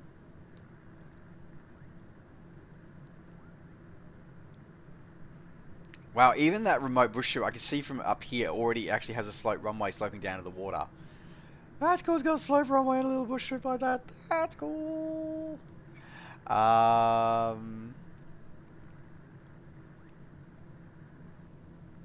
Yeah, no, that's right. It's looking good. Yes.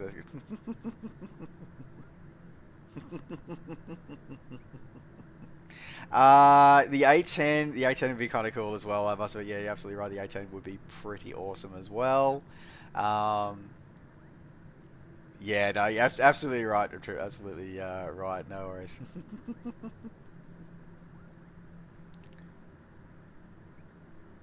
Oh, that needs a bit more color correction, I'm pretty sure.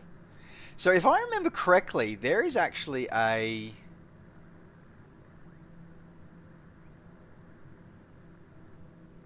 in real life, one of these islands around here actually has a wreck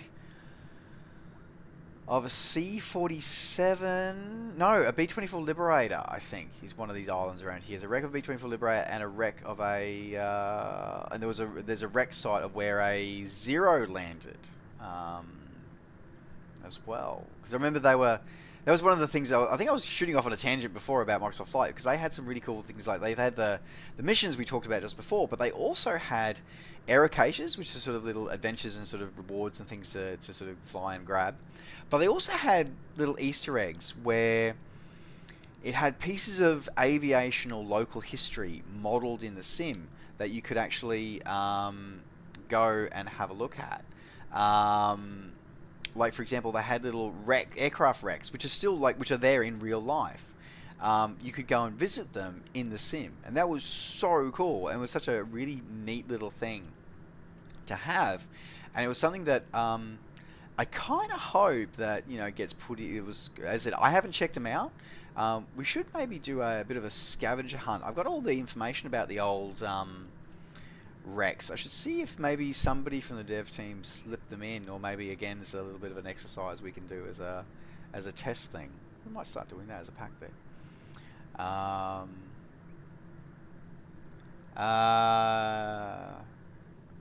Oh, Heatblurred made some of the content. Oh, that's cool. I did not know that Heatblurred were part of that one. That's cool.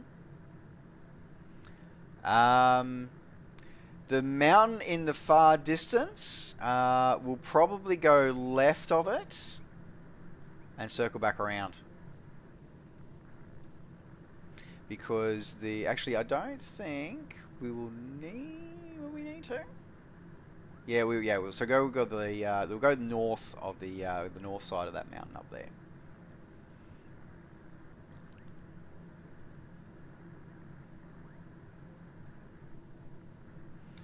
I have never been to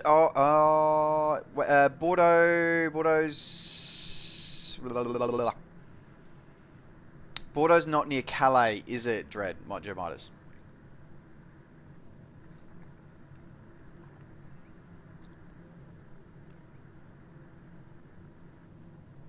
There's some turbulence ahead, chat. You may want to fasten your safety belts. I don't. Yeah, I'm pretty sure I have not been to Bordeaux, Dread. Yeah, I have not. I'm pretty sure I have not been to Bordeaux. If I actually no, I can pretty much guarantee I haven't, because if I had, I would have bought a lot of wine, and I'm pretty sure I don't remember buying a lot of wine when I was in France. I was actually only in France very briefly. I didn't spend a lot of time there.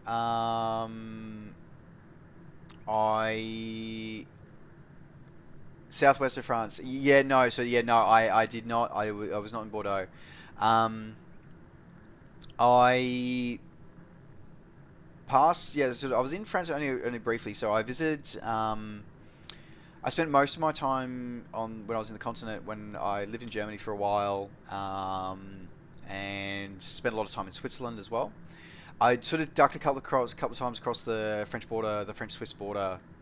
I sort of ducked through France on the way to Zurich.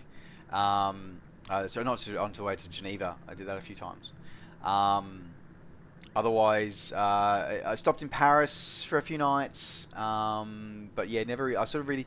France was more of just a sort of a passing through destination for me, rather than an actual time. I think a place I spent time with. I wanted to go because I was going to go spend some time there for the as part of the anniversary of the end of the Second World War. But yeah, it didn't end up happening for various life reasons.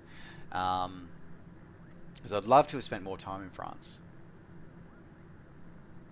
But yeah, absolutely. I mean, it's a pretty awesome place to have a studio, to be honest, in wine country. I mean, you know, it's a pretty awesome place to have a studio. Let's be honest here.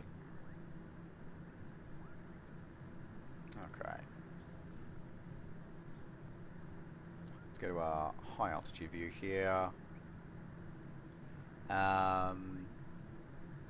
Oh, in-game. Sorry. Sorry. Oh, I'm sorry about that. Yeah, in-game. So, funny enough, I know I need to because there's an achievement for going there. There is an achievement for, there is a Games Windows Live. Is it still called Games? No, it's called Games Windows Live. It's called Xbox now, isn't it? There is an Xbox achievement for visiting the Asobo studio in the sim. So we absolutely need to do that as well. Oh, excellent, excellent. I look forward to that. I really genuinely look forward to that. I hope to see you there. Okay. So we should have our destination coming up here ahead of us. Let me check our ATIS. Nearest airport list. Cold Bay. Automated weather.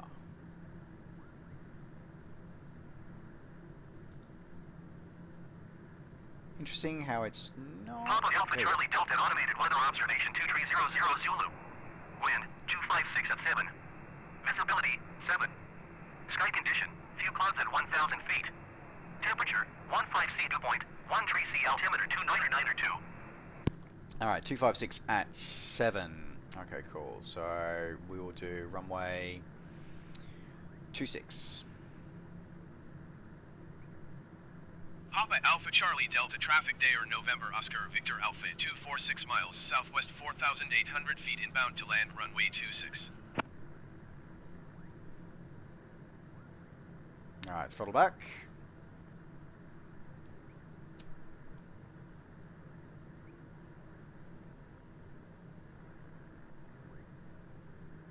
We're correct here, so we can enter straight into a downwind. Landing gear. Landing gear. Yes, Betty, thank you.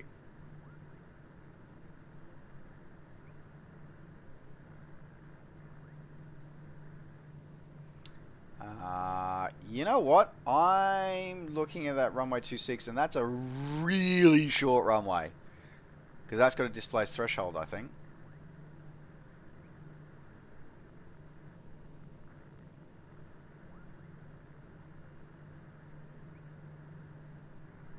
Do we stole it? Let's stole it. 2.6 it is. Alright. But I am going to have to extend this downwind out so I can bleed off this airspeed.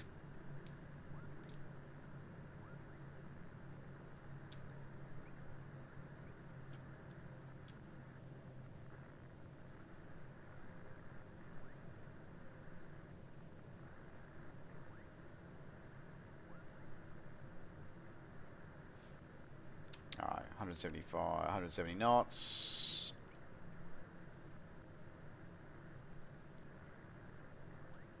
Okay. Oh.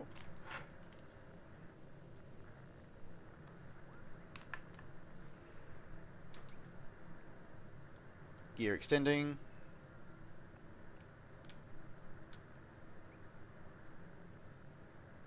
Flaps 1. Landing lights on.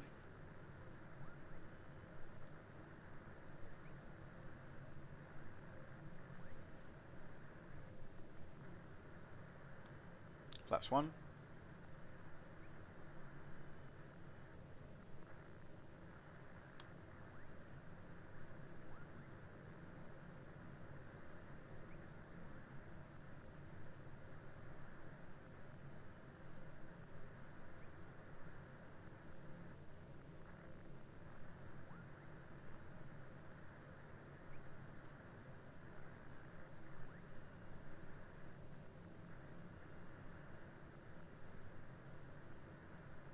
Careful not to overspeed those flaps. Okay.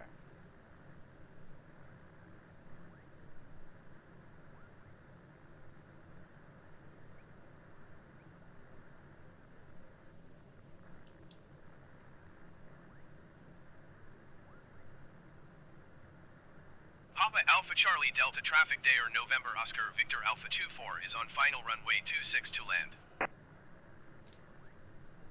Nope, too fast. Landing gear. Gear up.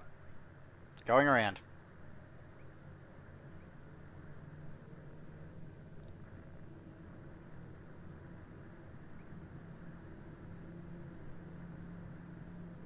It was not stable for that approach.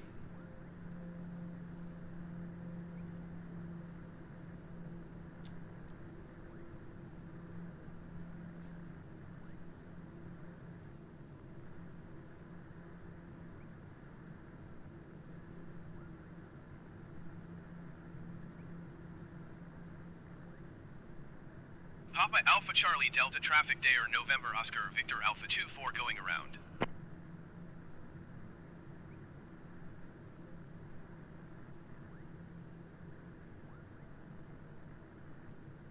Alright, 1500 is pattern altitude. Turning around.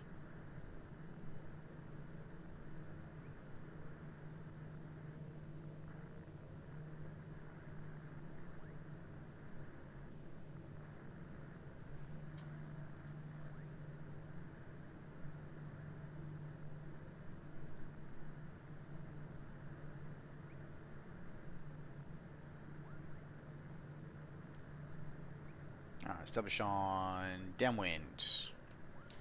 Gear out. Trim, check.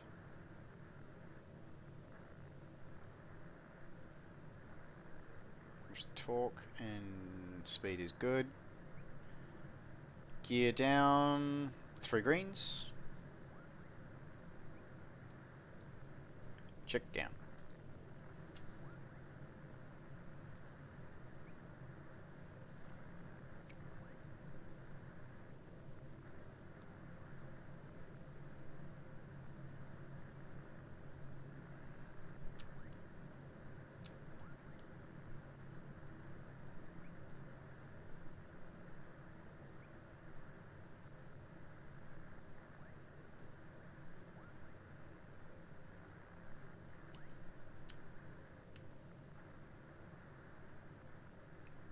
Gentle descent there. Flaps 1. Trim nose down.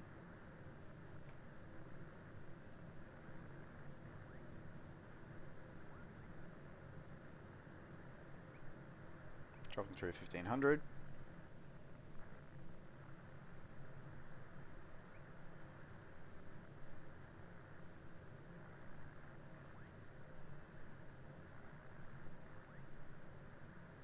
On base. Trim up. Turning final.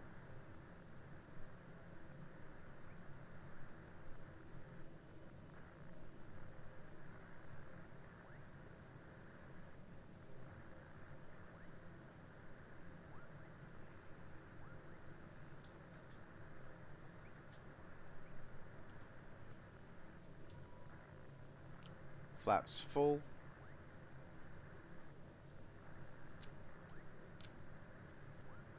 Trim down. Always got to be watched out because the PT6 always she's always got that slow, she's got that little bit of power lag.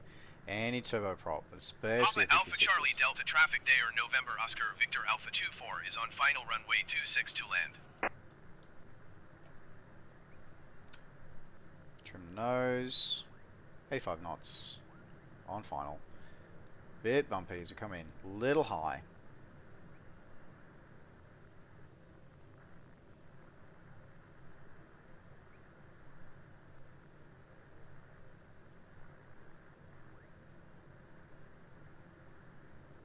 On the numbers. Coming in. Red over white.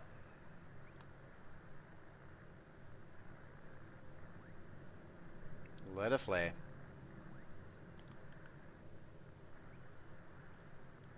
Gentle flare. Whoop.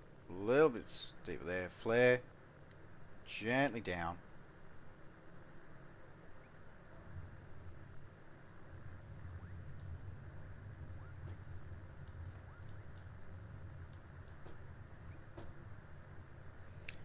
Full reverse.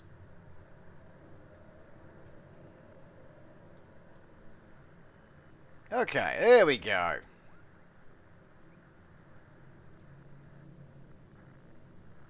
And down safely. There we go, everybody. We've got everybody down safe. Okay. Now, where should we taxi to?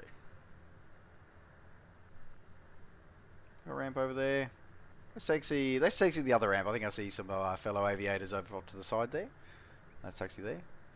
Well, that's awkward. Is that a set of pappies in the middle of the runway? That would be incredibly awkward if that's a set of pappies in the middle of the runway. I do believe it is a set of pappies in the middle of the runway. That is rather awkward. That might need to be fixed.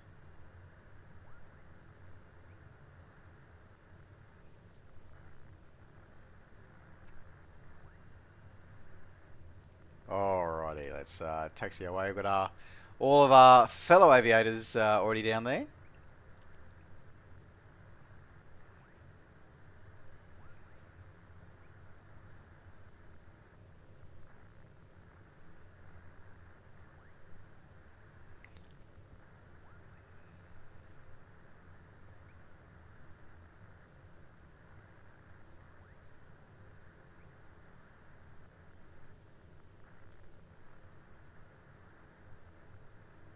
Look at these very handsome 930s all looking around here at Cold Bay. This is awesome. Doesn't it just look amazing? Alright. You know what? I'm going to park over here next to these other two very, very handsome TBMs.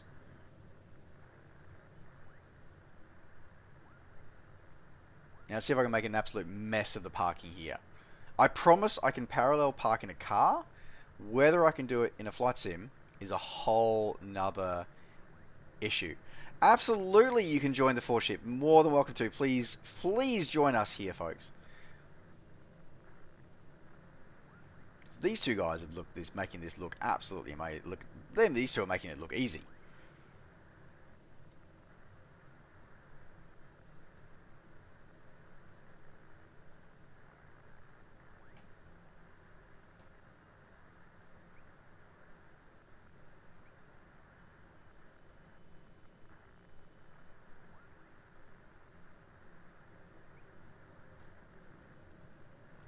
Okay, there we go.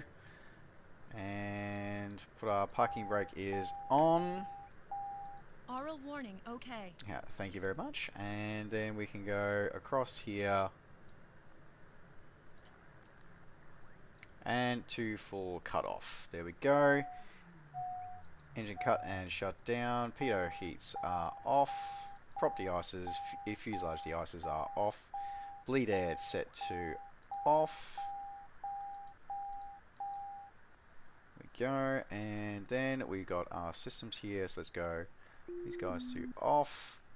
Fuel selectors back to manual. Boost pumps set to off.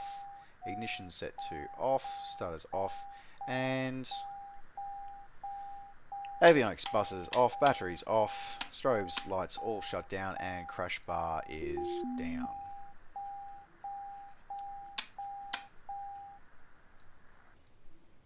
There we go. And that is our aircraft shut down. There we go. How awesome. That was so much fun flying in Alaska. I can see why there are a few issues with Alaska. I think you're absolutely right. There are some issues with Alaska at the moment because I think some of those things that I saw today was like, some of that imagery really did not look good. It really didn't. But that is okay. Yeah, please, as I said, Thunderbolt, please head over and join our thing for our group here if you would like to, if you so like to. All right, now we've landed. Let me just catch up on chat here, guys. Oh damn, my poor voice is just really cracking. I'm chronic tonight. Yeah, I saw the Syria map is now out for DCS. I did see that. So a lot of helicopter fans are very, very happy about that actually because it's the DCS world is definitely looking after helicopter pilots a lot at the moment, which is really, really good to see. So that's fun and a great fit there. More of a white wine region in Bordeaux. Yeah, no, that's I'm more of a red wine fan myself. So I'm more for the Burgundy region is more the one I'd be wanting to go to. Got to no worries.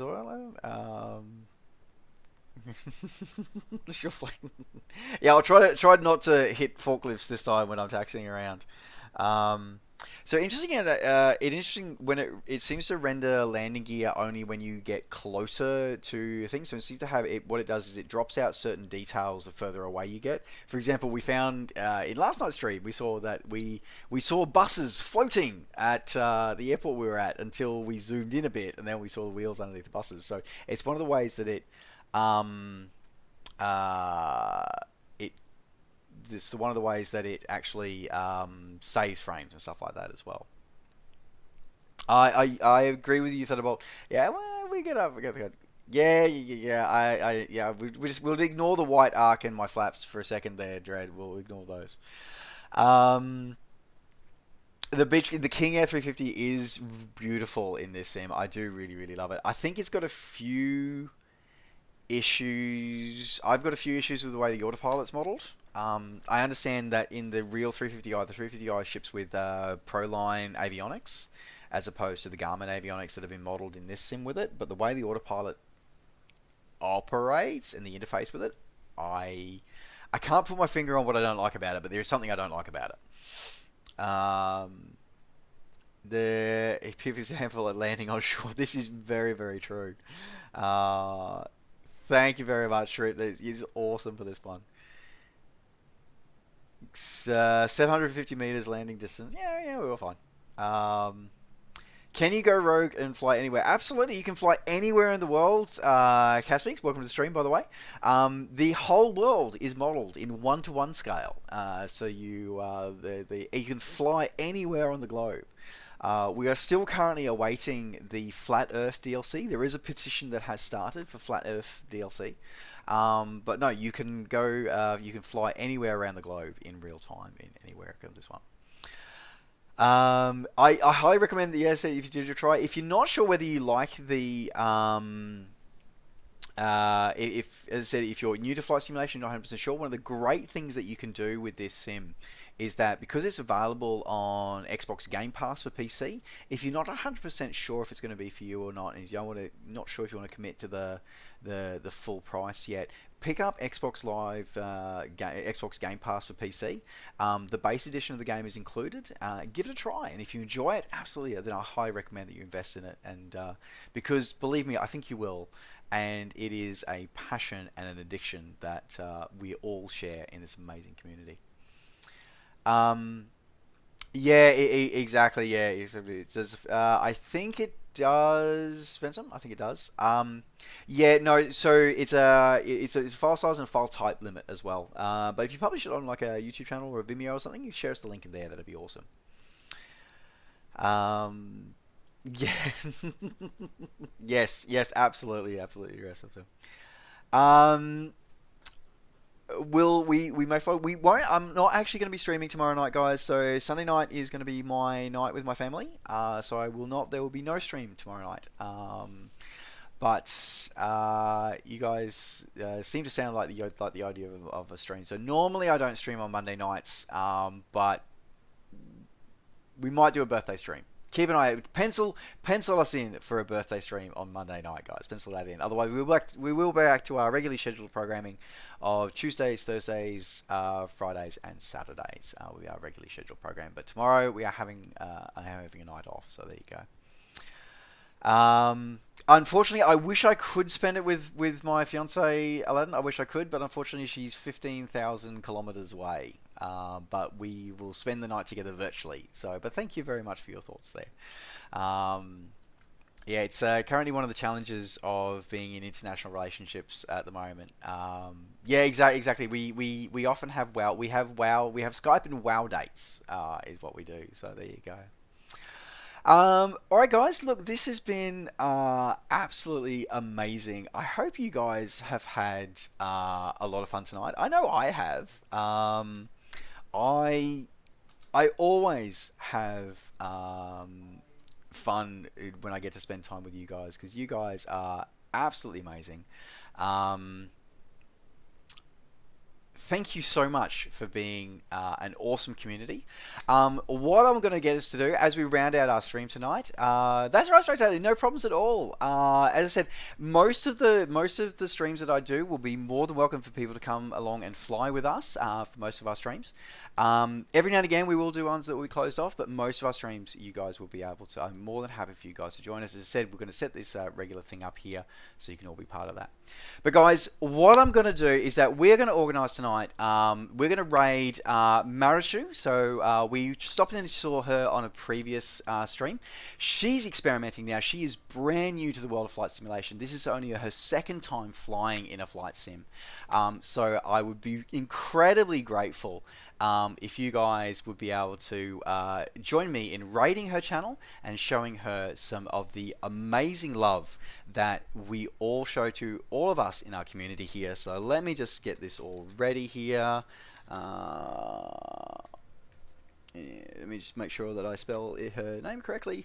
So guys, take care.